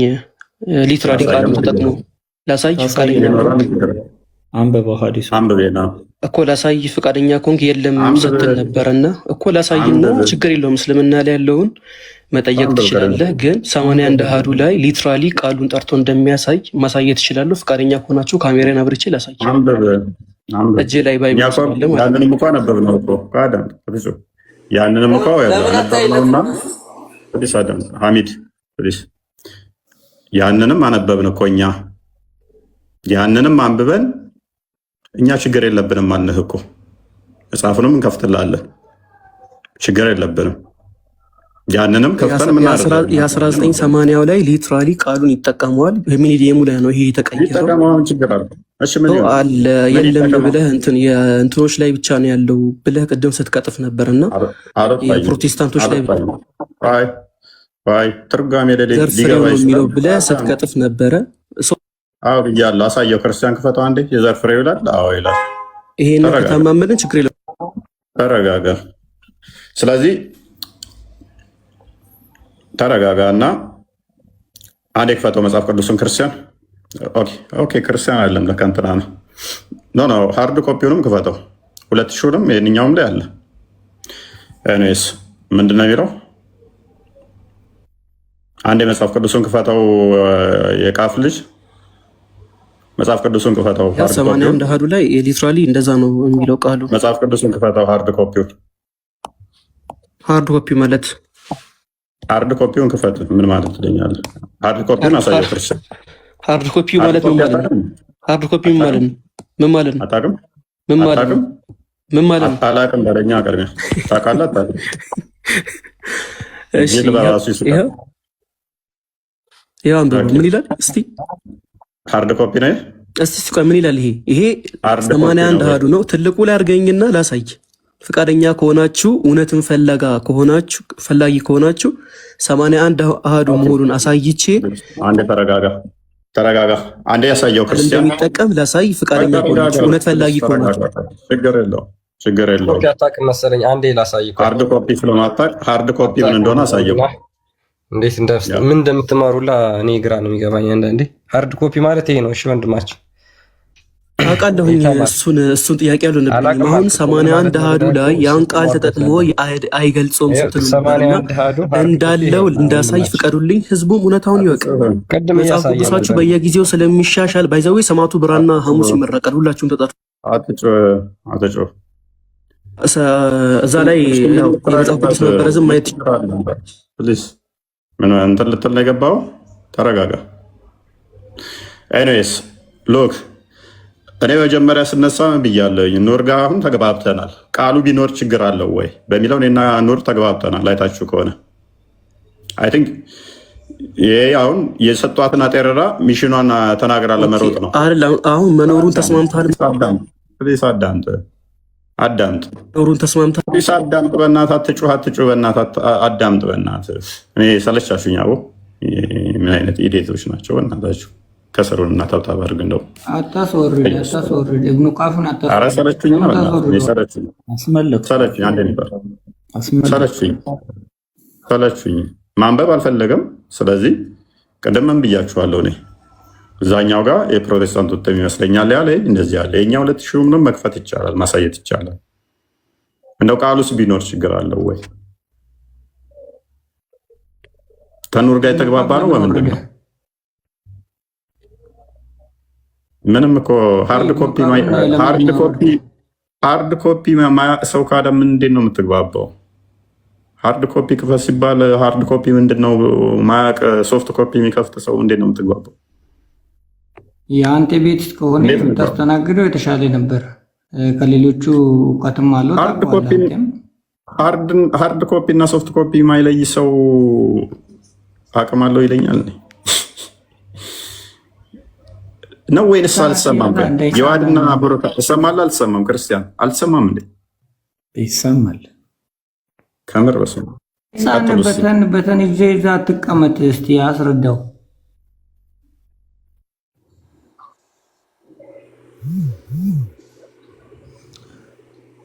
ያ አሁን በነገራችሁ ላይ ትርጓሜ ነው ያው ይዘው የመጡት ትርጓሜ ነው። የተለያዩ ቃላት በትርጉም ደረጃ ሊገቡ ይችላሉ። ሊትራሊ እናት ቋንቋውን አመጣው አይሞግቱም። ኦብቪየስሊ ግልጽ ነው። ግን እኛ እየከፈትን ያለ ነው እናት ቋንቋውን ነው፣ አረብኛውን ማለት ነው። አረብኛውን እናት ቋንቋውን ከሰሃቦቹ አንደበት የወጣውን ቃል ሙስሊሞች አሁን ሙሴ ሊትራሊ የጻፈውን ክፍል አይደለም ኢቨን እያመጡ ያሉት አማርኛ ነው፣ አማርኛ ጽሁፍ ነው። ይሄ ግን ቀጥታ ሰሃቦቹ የተናገሩበት መሐመድ የተናገረበት ራሳቸው ቋንቋቸው ነው እና እንዳያችሁት ለማንበብ ፈቃደኛ አይደሉም። ኢቨን የገባበት አውድ ራሱ ስናየው መጽሐፍ ቅዱሱ የገባበት አውድ ስለ ህግ ነው፣ ስለ ስርዓት ነው። እስልምናው ላይ የገባበት አውድ ግን ስድብና ሰውን ማሸማቀቅ ነው። አስጸያፊ ቃላትን እየተናገሩ ሰውን ስለማሸማቀቅ፣ ሰውን ስለመሳደብ የገባ ጽሁፍ ነው። አሁን ተመልሶ ገብቷል። የሚያነብልን ከሆነ ማስረጃ አለክ ብሩክ? ማስረጃ አለኝ። ይሄው ያንብብልን አለኝ። ትልቁ ላይ አርጉኝና ኢብኑ ቃፍ ሚውተን አንሳውና አንብብልን። እሺ ብሩክ፣ ጸጥታ በሰፈነበትና ሰላም ባለው መልኩ መወያየት ፈቃደኛ ከሆን ከደቂቃ ያዝልኝ ላውራ፣ ከዛ ታወራለህ። የፈለግከውን ጥያቄ መጠየቅ ትችላለህ፣ ችግር የለውም። የትኛው አሸማቃቂና አሳፋሪ እንደሆነ ህዝቡም ይለየዋል። አንብበው አንዴ እኮ ደቂቃ ያዝልኝ ላውራ፣ ከዛ ታወራለህ። ፈቃደኛ ነህ? አንብብና ተርጉም እኮ መጀመሪያ በዚህ ተስማማላችሁ? አንብብና ተርጉም። እሺ እፎይ፣ አንተ አሁን እስቲ ጀስቲስ በቃ እስቲ ፍትሃዊ ሁንና ደቂቃ ስጠኝ ላውራ፣ ከዛ ኮተት ይበቃናል። ዛሬ ምንድን ነው የምትፈሩት? መጽሐፉን ምን እንደ ህፃን ትሆናለህ? ለምን ኢብኑ ቃፍን ታስወጣዋለህ? እስቲ ደቂቃ ስጠውና አዋራው። ቀጥል አንብብና ሲባል ማንበብ ካልፈለገ እኔ ምን ላድርገው? አንተ ራስ ከሰሩ ይሄ እኔ አስራቡኝ ጉሮሮ እንትን ሁሉ ደረቀ ማለት ነው። ከነሱ ጋር የጮኩበት ሰለቸኝ። በኢየሱስ ምን አይነት አጋንንት ነው የተጠማወታቸው? ምን አይነት አጋንንት ቢሰፍርባቸው ነው? ይኸው አማርኛው ላይ ፊት ለፊት የምታዩትን ነው። አቡበከር የተሳደበው ስድብ ምንድን ነው? ኦሮዋ ላይ እያፌዘበት ሂድና የአላትን ቂንጥር ምጠጥ ወይም የአላትን ቂንጥር ጥባ ብሎ መሐመድ ባለበት ፊት ለፊት ቃል በቃል የቡኻሪ ሐዲስ ላይ ሲሳደብ እናየዋለን። ይሄንንም የቡኻሪ ሐዲስ በመሆኑ ኢብን ሐጀር አልአስቀላኒ ሲያብራራ ይኸውላችሁ እንደዚህ አቡበከር ይሄንን መናገሩ ያህኛው ሰው የተናገረውን ቃል በመመለስ ነው ይላል። እናንተ መሐመድን ጥላችሁ ትሸሻላችሁ ሲል አቡበከር ተናዶ ይሄንን ሰደበው ይላል። ምንድነው ይሄ ቃሉ ራሱ ሲል ሲያብራራው ብልት ላይ የሚቀር ቁራጭ ስጋ ነው ይላል። ከግርዛት በኋላ ያው ሴት ልጅ በእስልምና የሴት ልጅ ግርዛት አለ። ከግዝረት በኋላ ብልት ላይ የሚቀር ቁራጭ አካል ነው ብሎ ኢብን ሐጀር ራሱ ያብራራዋል። ቃሏን ማለት ነው ለብቻ ይሄንን አጸያፊ የሆኑ ቃላትን ይኸውላችሁ ለሚገባው ሰው ለመገሰጽ ሲባል አጸያፊ የሆኑ ቃላትን መናገር እንደሚፈቀድበት ማስረጃ አለው ይሄ ሐዲስ ብሎ ኢብን ሐጀር ይሄንን ያስቀምጣል። እና ያው ከራሴ አይደለም ነው ከራሳችሁ ነው መጽሐፉ። አንብቡና ነው እናንተ በራሳችሁ ቋንቋ ደግሞ ተርጉሙት ከፈለጋችሁ። ያ አንድ ነገር ግን ለኦዲየንስ እዚሁ ላይ ትቀጥላለህ። ለኦዲየንስ ምንድነው እሱ የምናስገነዝበው? ሉክ በቤታችን ነው የመጡት። በቤታችን መጥተው ሊያዙን ይፈልጋሉ። በቤታችን መጥተው ሊሰድቡን ይፈልጋሉ። ምን አይነት ስርዓት አልበኛነት እንደሆነ እኔ ደስ የሚለው ግን ሙስሊሞቹ እየታዘቡ ነው። አብዱ ታዝበሃል አንተ ራስ ብዬ አስባለሁ። አብዱ በፊት ቆጣ ቆጣ ይል ነበር። አሁን ሀምብል የሆነ ልጅ ነው። በጣም ጥሩ ጸባይ ያለው ማስተዋል የሚችል ነው። ትናንትና የመሰከሩ ልጆች አሉ መጥተው፣ ትናንት ወዲያ ወደ 3-4 ልጆች መጥተው የመሰከሩ አሉ። በቤታችን መጥተው ይሰድቡናል ኡስታዞቻችን። እነሱ እንዲህ በጮሁ ቁጥር እኛ ጥሩ ጸባይ በማሳየት ምን እናደርጋለን? እስልምና ምን አይነት መሆኑን እናሳያለን። ይሄ ጥሩ ነው ብዬ አስባለሁ። ይቀጥላል። ሊዋዴ ይቀጥል። ቢ ሰዓት ሄዷል። አጠቃሉት እንትን ብቻ አሁን የተነሳው ላይ ምናልባት ኢብኑ ቀይምም ተመሳሳይ ሀሳብ ተናግሯል ባይዘው እና አንዳንድ ቦታዎች ላይ እንደዚህ ኤክስፕሊሲት የሆኑ ወርዶችን መጠቀም ሲሳደቡ መጠቀም የሚገባ እንደሆነ ኢማም ኢብን አልቀይም ዛድ አልማዲ በሚባለው መጽሐፉ ምን ይላል? ባይዘው በራሳቸው ፈትዋም እንደዛ ብለው ነው የሚናገሩት እና ኢን ዘ ወርድስ ኦፍ አቡበከር በተናገረው ንግግር ላይ ኡርዋህ እንደተናገረ ለኡርዋህ በተናገረው ማለት ያ ምን ብሎ ይናገራል? ሳክ ክሊሪዮስ ኦፍ አላት የሚለው ኤቪደንስ ነው ይላል። ኦኬ ይሄ ምንድነው ይላል? ማስረጃ ነው። ምን ለማለት that it is permissible to explicitly mention the names of the private parties if there is a benefit which is necessary by that circumstance ይላል። ያው ኢስላም ዌብ ዶት ኔት ነው የራሳቸው ፈትዋ የሚሰጡበት እንትን ነው። ዌብሳይቱ ደግሞ የክርስቲያኖች እንዳይመስላቸው ማለት ነው። እቺን ላሳያችሁና ልጨርስ ነኝ። ኢስላም ዌብ ዶት ኔት ነው። እንደዚህ ኤክስፕሊሲት የሆኑ የወንዶችና የሴቶች ሀፍረተ ስጋ ፈትዋ ሲሰጡ ማለት ነው እንደዛ መጥራት ይገባል ወይስ አይገባም የሚለውን ምላሽ ሲሰጡ ምንድነው የሚለው? አቡበከር እንደዚህ ብሎ ተናግሯል። ኢብን ሐጀር አልአስቀላኒም ይሄ ተገቢ እንደሆነና አንዳንዴ አስፈላጊ እንደሆነ ለማጠየቅ እንደዛ ብለዋል ሊሉና ኦኬ የኢብን ሐጀር አሁን ብሩኬ ስላሳየን ኢብኑ አልቀይምም ኢማም ኢብኑ አልቀይምም ምን ብሏል? ሰይድ ዛት ዳድ አልማዲ እንዲህ አለ ኢን ዘ ወርድስ ኦፍ አቡበከር ቱ ኡርዋህ ለኡርዋህ በመለሰለት ምላሽ አቡበከር መሰረት ሳክ ኦኬ የአላላትን እንትን ያው ሳክ አድርግ የሚለውን ኢዝ ኤቪደንስ ይሄ ማስረጃ ነው። ምን ለማለት ዛት ኢት ኢዝ ፐርሚሲብል የተፈቀደ ነው። ምን to explicitly mention the names of the private parts ይላል። የሀፍረተ ስጋዎቹ ስሞች ኤክስፕሊሲት በሆነ ስማቸው ኤክስፕሊሲት ማለት ያው እንግዲህ ታውቁታላችሁ።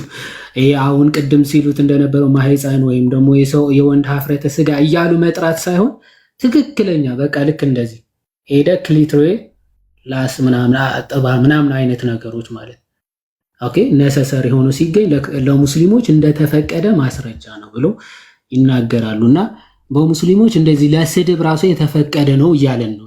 እነሱ ለህግጋት ደረጃ ኦፍ ኮርስ በሀፍረተ ስጋ ተብሎ ነው እንትኖቹ የተተረጎሙ። ምን ግን እንደዛ ተብሎ ቢተረጎም ኦልሬዲ የሀፍረተ ስጋ ስም ነው ሆኖም ቀረ ማለት ስም ነው። ሶ እንደነዚህ አይነት ሀፍረተ ስጋቸውን የሚቀጠቅጡ ለማለት ሀፍረተ ስጋ ተባለ ዋትኤቨር ሰው በሚያውቀው ስም ተጠራ ምናምን በቃ ያንን ሜንሽን እስካደረገ ድረስ ምንም የሚያሳፍር ነገር አይደለም ማለት ነው። ሰው ከዛ አንጻር የሚታይ ነው። አመሰግናለሁ። እፎይ እግዚአብሔር ይስጥልኝ። ሰላም እደሩ። ኦኬ ቴንክ ዩ እናመሰግናለን። አይ ቲንክ የመደናቆርና እንዴት አያችሁት? ብሩክና ቢኒ ግን እኔ ወድጄዋለሁ፣ ባይዘ ወድጄዋለሁ። ሰው በደንብ የታዘበ ይመስለኛል። ሁላችሁም በደንብ አስቡበት። በደንብ የታዘቡ ይመስለኛል። ኦዲየንስ በደንብ ታዝቧል። ቃል በቃል እናውራ ይላሉ፣ ኢንተራፕት ያደርጋሉ። አንድ ሲጠየቁ አናቅም ይላሉ። እነሱ ጋር ሲመጣባቸው እኛ ጋር አትምጣ ይላሉ። እና ቀጥሉ። አንድ እኮ የደፈረ ሙስሊም የለም። የከፈትኩትን ሐዲስ ለማንበብ ይመጡና እዛ ጋር ሲደርሱ ምላሳቸውን ይወጡታል። አንድ የደፈረ ሙስሊም የለም። ኤኒዌይስ የረሱላችንን የአላዳብ አልሙፍራድን 963 ላይ ያለውን ኢብን ሐጀር እንትን ያለውን እኔም ላሳያችሁና ፍይም ከደከመ እንጨርሳለን። ቢንዬ እንኳን ደህና መጣ። ሰላም ብያለሁ። ያፈጠና አድርገውና ቡራዬ ጭር ነው። እሺ ምንድነው እዚህ ጋር አለ አልአዳብ አልሙፍራድ 963 ላይ እዚህ ጋር ላይ የምታዩት ሐዲስ ላይ መሐመድ የተናገረው ንግግር አለ ለኡበይ ብን ከዓብ እና ይሄንን ሐዲስ ያላችሁ ሼኹል ኢስላም ኢብኑ ተይሚያ እንደዚህ ብሎ ያስቀምጣል። ይሄው መጽሐፉም ራሱ ሚንሃጅ አሱና አልነበዊያ የሚለው ቮሊዩም 8 ሁላችሁም ቁጥሩ መያዝ ትችላላችሁ። ሙጀለድ 8 ገጽ 408 እና 409 ላይ ሼኹል ኢስላም ኢብኑ ተይሚያ አላህ ይዘንላቸውና እንዲህ ብለዋል ይላል። ለዚህም ነው አንዳንድ ምሁራን ይህ የሚያሳየው ለፍላጎትና ለጥቅም ሲባል የብልትን ስም በግልጽ የብልትን ስም ይላል በምሳሌ ሳይሆን በግልጽ መጥራት የሚፈቀድ ነው ያሉት። ሌሎች ያሉ ስላሉ እና ኢብኑ ሐጀር እና ኢብኑ ቀይም ማለት ነው። ይህም እንደተከለከለው ነገር ነውረኛ ንግግር አይቆጠርም ማለት አጸያፊ ቃላትን እያወጡ መሳደብ በእስልምና ነውረኛ ንግግር አይደለም ነው። ምክንያቱስ ነብዩ ሰለላሁ ዐለይሂ ወሰለም ባስተላለፉት የኡበይ ኢብኑ ከዓብ ሐዲስ ላይ እንዲህ እንዳሉት በጀሃልያ ጥሪ የሚፎክርን ሰው ከሰማችሁት የአባቱን ቆላ ንከስ ብላችሁ ንገሩት። በምሳሌ አትናገሩ፣ አትሸፋፍኑት። አህመድም ዘግበውታል። ከዛስ ኡበይ ብን ከዓብ ራሱ አንድ ሰው አንተ ከሌ ሲል ሰምቶ ምን ይለዋል? የአባተን ቆላ ንከስ አለው ይላል። በዚህ ጉዳይ ላይ ተጠየቀ። ሰዎቹ ደነገጡ። ኡበይ ብን ከዓብ እንዲህ ሲናገር እሱስ ምን አለ? እሱም እንዲህ አለ፣ የአላህ መልእክተኛ ሰለላሁ ዐለይሂ ወሰለም ያዘዙን በዚህ ነው አለ ይላል። ይኸውላችሁ ነብይ ነው መሐመድ። እንደዚህ አይነት ትእዛዝ ግን ያዛል። ሰዎች በእንደዚህ አይነት አጸያፊ ቃላት ሌሎችን ሰዎች እንዲያዋርዱ፣ እንዲሳደቡ፣ እንዲያሸማቅቁ ማለት ነው። ኤኒዌይስ ይሄ ነው ባጭሩ። ውስጡ ከገባን ማለቂያው የለውም እና ግን በጣም ደስ የሚለው ለረጅም እነሱ ይህንን ነገር እኛ ቀለል አድርገን የተው ነው እንደ ትልቅ አድርገው ለካ ሲሰሩበት ኖረው ነበር ማለት ነው። አሁን ተሰማቸው ታውቃለህ። እነሱ ጋር ስናሳያቸው የተረዳሁት እሱ ነው። እኛ ንቀነው ትተነው ነበረ። አሁን ከመሸኮ ነው ክርስቲያን አየነውና ይህ ነገር እንዴት ነው ኡስታዙ እያጋነነ እሱ ያወራው ስንሰማ ትንግባበት እንደውም ብለን አሁን ዝም ብለን ገባንበት። ለካ እነሱ ጋር ሲመጣ ወርስት እንደሚሆን ስለገባቸው መሸፈናቸው ነው። ኦልዌይስ ክርስትና የሚተቹበት ነገር እነሱ ጋር ባክፋየር ያደርጋል። የሚገርመው ነገር እኔስ ቢኒ ይቀጥል ወይስ ይቀር? አንብበው ብሩኬ ካልመሸበት እኔ 1 ደቂቃ 2 ደቂቃ ብቻ የሆነ ሐሳብ ለማስተላለፍ ፈጠን አድርግና ቀጥልሽ። እሺ ይሄ ደግሞ የኢብኑ ቁዳማ የሐንበሊ መጽሐፍ ነው። ኢብኑ አልሙግን ይባላል መጽሐፉ። በዚህ ምዕራፍ ላይ ምን ይላል? በሴት ብልትና በፊንጢጣ መካከል ምንም አይነት ልዩነት የለም ይላል። ከሰውም ሆነ ከእንስሳ ጋር ይሄንን እንግዲህ ከሰውም ሆነ ከእንስሳ ጋር በብልትም ሆነ በፊንጢጣ መካከል ምንም አይነት ልዩነት የለም ካለ በኋላ ኢማም ሻፊዒ እና አቡ ታወር የእነሱ አስተያየት ነው አለ። ከዛስ ከእንስሳ ጋር የሚደረግ የግብረ ስጋ ግንኙነት ሐጅ በእርሱ እንደማይፈርስ መገመት ይቻላል ይላል። ከእንስሳ ጋር ግንኙነት አድርጎ የአንድ ሙስሊም አሁን ግመል ቢያጫውት አህያ ቢያጫውት ሐጅ አይበላሽበትም ነው፣ ኡዱ አይፈርስም ነው።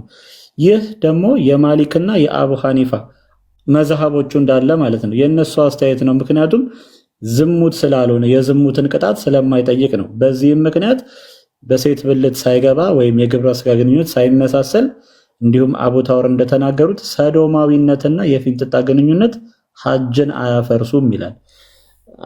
ይሄ ዲስከስቲንግ ነው በጣም። ካስፈለገ ግን እፎይ እንገባበታለን። ይሄ በጣም ብዙ ነገር ነው ያለው። ከዚህ ጋር በተያያዘ ብዙ ነገር አለ። ስንት አይነት ነገር ነው የሚጠቀሙት? ቀዳዳ ካዩ እነሱ አይምሩም። ቀዳዳ ካዩ በየትኛውም ቀዳዳ ይጠቀማሉ። እና ቢኒ ቀጥል። ቃል ይከፍታል። እዛ ትገባላችሁ። እሺ በቃ አሁን ብሩኬው መጨረሻ ላይ የተናገረው ባይዘዌ ሙስሊሞች ይህን ነገር በጣም እንትን የሚሉት ሀሳብ ለማስቀየር ነው። አሁን ቃሉን መጠቀም ምንም አይደለም። ቃሉን መጠቀም ሳይሆን ያን ነገርየውን ተጠቅመ የምትሰራበት ነገር ነው መጥፎ የሚባለው እንጂ ቃሉ የተፈጠረልህ ነው፣ ሰው ያወጣለት ስም ነው። ያን ስም መጥራት ችግር የለው ስትጠቀመው ነው። አሁን ስትጠቀመው ለምሳሌ አሁን ብሩኬ እንዳለው ከእንስሳ ጋር በፊንጢጣም ተገናኝተው ከእንስሳ ጋር ተገናኝተው ሀጅ ይሄዳሉ እነዚህ ሰዎች። ይሄን ለመሸፈን ነው በጣም ብዙ ጊዜ የሚያጋንኑት። ወደ እነሱ እንዳይመጣ ነው እንደዚህ የሚያደርጉት። አንደኛ እሱ ነው። ሁለተኛ መጽሐፍ ቅዱስ ላይ ቤርቤተም የሚባል ቃል የለም። ቢገኝ እንኳን ኢቨን ሙሴ እንኳን ተናገረው ቢባል እንኳን እኛ አረዳድና የነሱ አረዳድ ሌላ ነው። እነሱ ቃል በቃል ሀ ሲል ሀ ተብሎ ነው የተጻፈው፣ ለ ሲል ለ ተብሎ ነው የተጻፈው ነው። እኛ ጋር እንደዛ ነው እንዴ? አይደለም። እኛ ጋር ሐሳቡን ነው ከዛ ሰዎች ኢንስፓየር አድርገው በሰዎች ቋንቋ ስለተጻፈ ከእግዚአብሔር አፍ አልወጣም ጭራሽ። በመጀመሪያ ደረጃ እግዚአብሔር ይሄንም አይናገርም አልተናገርም፣ ሰዎች እንኳን ቢናገሩት። ምክንያቱም ሐሳቡ ነው የሚመጣላቸው፣ እነሱ ደግሞ ያን ሐሳብ በራሳቸው ቋንቋ ይገልጡታል እንጂ ከቃል በቃል ከአፉ የሚወጣ ነገር የለምና እነሱ ጋር እንደዛ ስላለ ምናልባት እንደዛ ከመሰላቸው ልብ እንዲያደርጉ ነው እንዲሰሙ ውስጥ ያሉት ሙስሊሞችም ክርስቲያኖችም የመጽሐፍ ቅዱስ አጻጻፍና የቁርአን አጻጻፍ ለየብቻ ነው። እነሱ ጋር ቃል በቃል ነው። ሀ ሲል አለ ሀ ተብሎ ይጻፋል፣ ለ ሲል ለ ተብሎ ይጻፋል። እኛ ጋር እንደዛ አይደለም፣ እንደዛ አይደለም። ሐሳቡን ይገልጽላቸዋል እግዚአብሔር፣ መከልከል ያለባቸውን ይነግራቸዋል፣ እነሱ በራሳቸው ቋንቋ ያስቀምጡታል ማለት ነው። ይሄ ነው። ሌላው በጣም በጣም በጣም ይጮሃሉ አይደል? ይሄን ነገር እንትን ለማለት እስቲ ገብታችሁ ሁሌ እነሱ በሚጮሁበት ወይም ደግሞ ለማጨው በሚሞክሩበት ተመሳሳይ እነሱ ጋር ስትገቡ ግን በጣም ዘወረስት ነው። አንድ ብቻ ነገር ልንገራችሁ፣ እፎይ ስለመሸበት ኦኬ ብልት ነው አይደል? እነሱ እንደዚህ ቃሉ ለምን ተጠቀመ ነው አይደል ብለው እንትን የሚሉት የጀነት ተስፋቸው ምንድን ነው? እስቲ ልብ ብላችሁ ስሙ። እዚህ ውስጥ ያላችሁ ሙስሊሞችም ክርስቲያኖች፣ አንድ ሙስሊም የጀነት ተስፋው ምንድን ነው? ብልት አይደል? ሰው ከገደልክልኝ ብልት እሰጣለሁ አይደል እንዴ ተስፋ የገባላቸው። ኦኬ ሙጃሂዲን የተባሉት ሰውን የሚገሉት በሰማይ ቤት ተስፋቸው ምንድነው? የመጀመሪያ ተስፋቸው ብልት ይቀርብላቸዋል፣ ሴቶች ማለት ነው። ኢየሱስ ብልት ቃሉን መጠቀም አለመጠቀም አይደል፣ ምንድን የዘላለም ዘውታሪ የማይበርድ ኢተርኒቲ ዘላለም፣ ከዚህ በኋላ በቃ ከሞት በኋላ ዘላለማዊነት ነው ያለው። የአንድ ወንድ የሙስሊም ወንድ ብልት ዘላለም የቆመ ነው። ይሄን እንዲህ አይነት እርኩሰቱን ለመሸፈን ነው ምን ይላል መጽሐፍ ቅዱስ ላይ? ግመልን ትንኝን ግመል የምታሳክሉ ብሎ ይላቸዋል። ትንሿን ነገር አሳድገው ለማስጨው ይሞክራሉ። እነሱ ጋር ግን ግመል የሚያክለውን ነገር ደግሞ ምን ለማድረግ ይሞክራሉ? ትንኝ ለማድረግ። ዘላለማዊ ተስፋቸው ከሞት በኋላ ዘላለማዊ ተስፋቸው የማይቆም ማነው? የማይበርድ ብልት። ሴቶቹ ደግሞ ልክ ውሃ እንደጠማት ግመል ወንድ የተጠማች እንደዚህ አይነት ይሰጠናል ብለው ተስፋ የሚያደርጉ። ስለዚህ ሐሳብ ለማስቀየስ ነው እንደዚህ የሚያደርጉት ሁልጊዜ። እነሱ ጋር ዘወረስት ስለሆነ ያ ነገር እንዳይነሳ ለመከላከል ቅድመ መከላከል ነው እየሰሩ ያሉት። እና ይሄን ልብ ብላችሁ ስሙ። ቃላቱን አንድ ቀን መጠቅ ወይም ቃላቱን እንደዚህ ብሎ ማለት ነው። ይሄ ሁሉ ነገር ነው የሚያሳፍረው። በሰማይ ቤት እንዲህ አይነት ነገር ይገኛል ብሎ ማሳፈር ማለት ነው። እና ሌላው ደግሞ ቪዲዮዎችም ማየት ትችላላችሁ። በየመስጊዶቻቸው ሴትን ልጅን አርክቶ ሚስትን አርክቶ ማድረግ ምንድነው ነው የሚሉት? ኢባዳ ነው አምልኮ ነው ብለው የሚናገሩ ናቸው። ህፃናት ሰብስበው ከሚስት ጋር ተገናኝ፣ ሚስትን በደንብ አድርገህ ካረካት አላህ ይቀበልሃል፣ ይሄ አምልኮ ነው፣ ኢባዳ ማለት አምልኮ ማለት ነው ብለው የሚናገሩ ናቸው። እንዲህ አይነት ብዙ ርኩሰት እያለ ትንሿን ነገር ለማግነን የሚሞክሩት ለምንድን ነው? በጣም መጥፎ ነገር ስላለ ወደ እነሱ ሰው እንዳይመጣ አስቀድመው ሰዎች ወደዚህ በሆነ ሀሳብ ውስጥ ለመጣል የሚሞክሩት ነውና እሱን ልብ ብላችሁ እንድትገነዘቡ ነው። በዛ በተረፈ ዴቭጋኑ እና ብሩኬምና እና እየከፈትን እናሳያቸዋለን። ችግር የለም። እና ብሩኬ ማነው እፎይ ብሩኬና አመሰግናለን። ይሄን ለመናገር ነው። መልካም ጊዜ እንላቸው። ኦኬ ቴንክ ዩ ቢኒሻ። ኤኒዌይስ በደንብ ታዝባችኋል ብዬ ተስፋ አደርጋለሁ። ማለት በጣም ይሰለቻል ማለት ጩኸት ብቻ ሲሆን ይሰለቻል። ከዛ አንጻር ነው እኔ ኦዲየንስ በደንብ ተረድቷል። ዋናው ታርጌታችን እዚህ ጋር እኛ መጫወጫ ሳይሆን ኦዲየንስ ገብቶታል አልገባውም፣ እኛ እያልን ያለነውን ኦዲየንስ ተረድቷል አልተረዳም ነው ዋናው ፖይንት። የእኛ እዚህ ጋር ተጫዋጭሆ እነሱን እንትን ብሎ ምናምን ነገር አይደለም። እነሱ ለምን ዓላማ እንደሚመጡ ጠንቅቀ ስለምናውቃቸው ማለት ነው። ዋና ዓላማችን እናንተ ተረድታችኋል ወይ ነው፣ እናንተ ገብቷችኋል ወይ ነው። እናንተ ከተረዳችሁትና ከገባችሁ በቂ ነው። ዋና የምንፈልገው እናንተ ከጨለማ እንድትወጡ እንድድኑ ነው እንጂ ሰንበዲ ያሸነፈ ሰንበዲ እንትና ለምናምን የሚለውን አይደለም። ዋና እናንተ ተረዱልን፣ እናንተ ይግባችሁ። እንግዲህ ሰው ቤት ሄዳችሁ ባለቤቱን ማክበር ማችሉ ከሆነ ሄዱና እስኪ የነሱን ውስጣቶች እና አሳያለው ምናምን ነገር እያላችሁ አውሩት እስኪ። ውስጣዞቻቸውን እንደዛ አውሯቸው እስኪ። እውነት እሺ ብለው ቤታቸው ውስጥ ያስቀምጧቸዋል። ባይዘ እኔ ብዙዎች ናቸው እንትን የሚሉልኝ የሚጽፉልኝም ከዛ በኋላ ክርስቲያኖችም እንደዚህ እየሰደቡህ እንዴት ችለህ ተቀመጥክ እስኪሉ ድረስ ማለት ነው። አንድ ሆቴል እንኳን ገብታችሁ እኮ ምንም እንኳን ከስተመር ንጉስ ነው ምናምን ጌታ ነው ምናምን ይባላል። ከስተመርን ትሪት ለማድረጊያ የሚነገሩ ቃላቶች ናቸው። ከስተመር ንጉስ ነው ምናምን የሚባሉት ከስተመሩ እዛ ቤት ደጋግሞ እንዲመጣ የሚደረጉ ቃላቶች ናቸው እንጂ በጌትነት ከሆነ አገልጋዩ ሰርቪስ ሰጪው እንደውም ጌታ መሆን ያለበት ሰርቪስ ሰጪው ነው። ተንከባክቦ እናንተን እርቧችሁ እያበላችሁ እና አንተ ተርበ ተሱ እጅ ምግብ እየበላ ጥሩ ጤናማ ምግብ እያመገበ አንተ ጌታ ብሎ እንዴት ነው? ግን ምንድነው መጽሐፍ ቅዱሳችን ገላትያ ምዕራፍ 3 ላይ እንደሚናገረው ቁጥር 24 አካባቢ ጀምሮ ማንም ንጉስ የለም፣ ማንም ባሪያ የለም፣ ሁሉ በክርስቶስ አንድ ሰው እኩል ነው ይላልና ፊተኛ ሊሆን የሚፈልግ ኋለኛ ይሆን።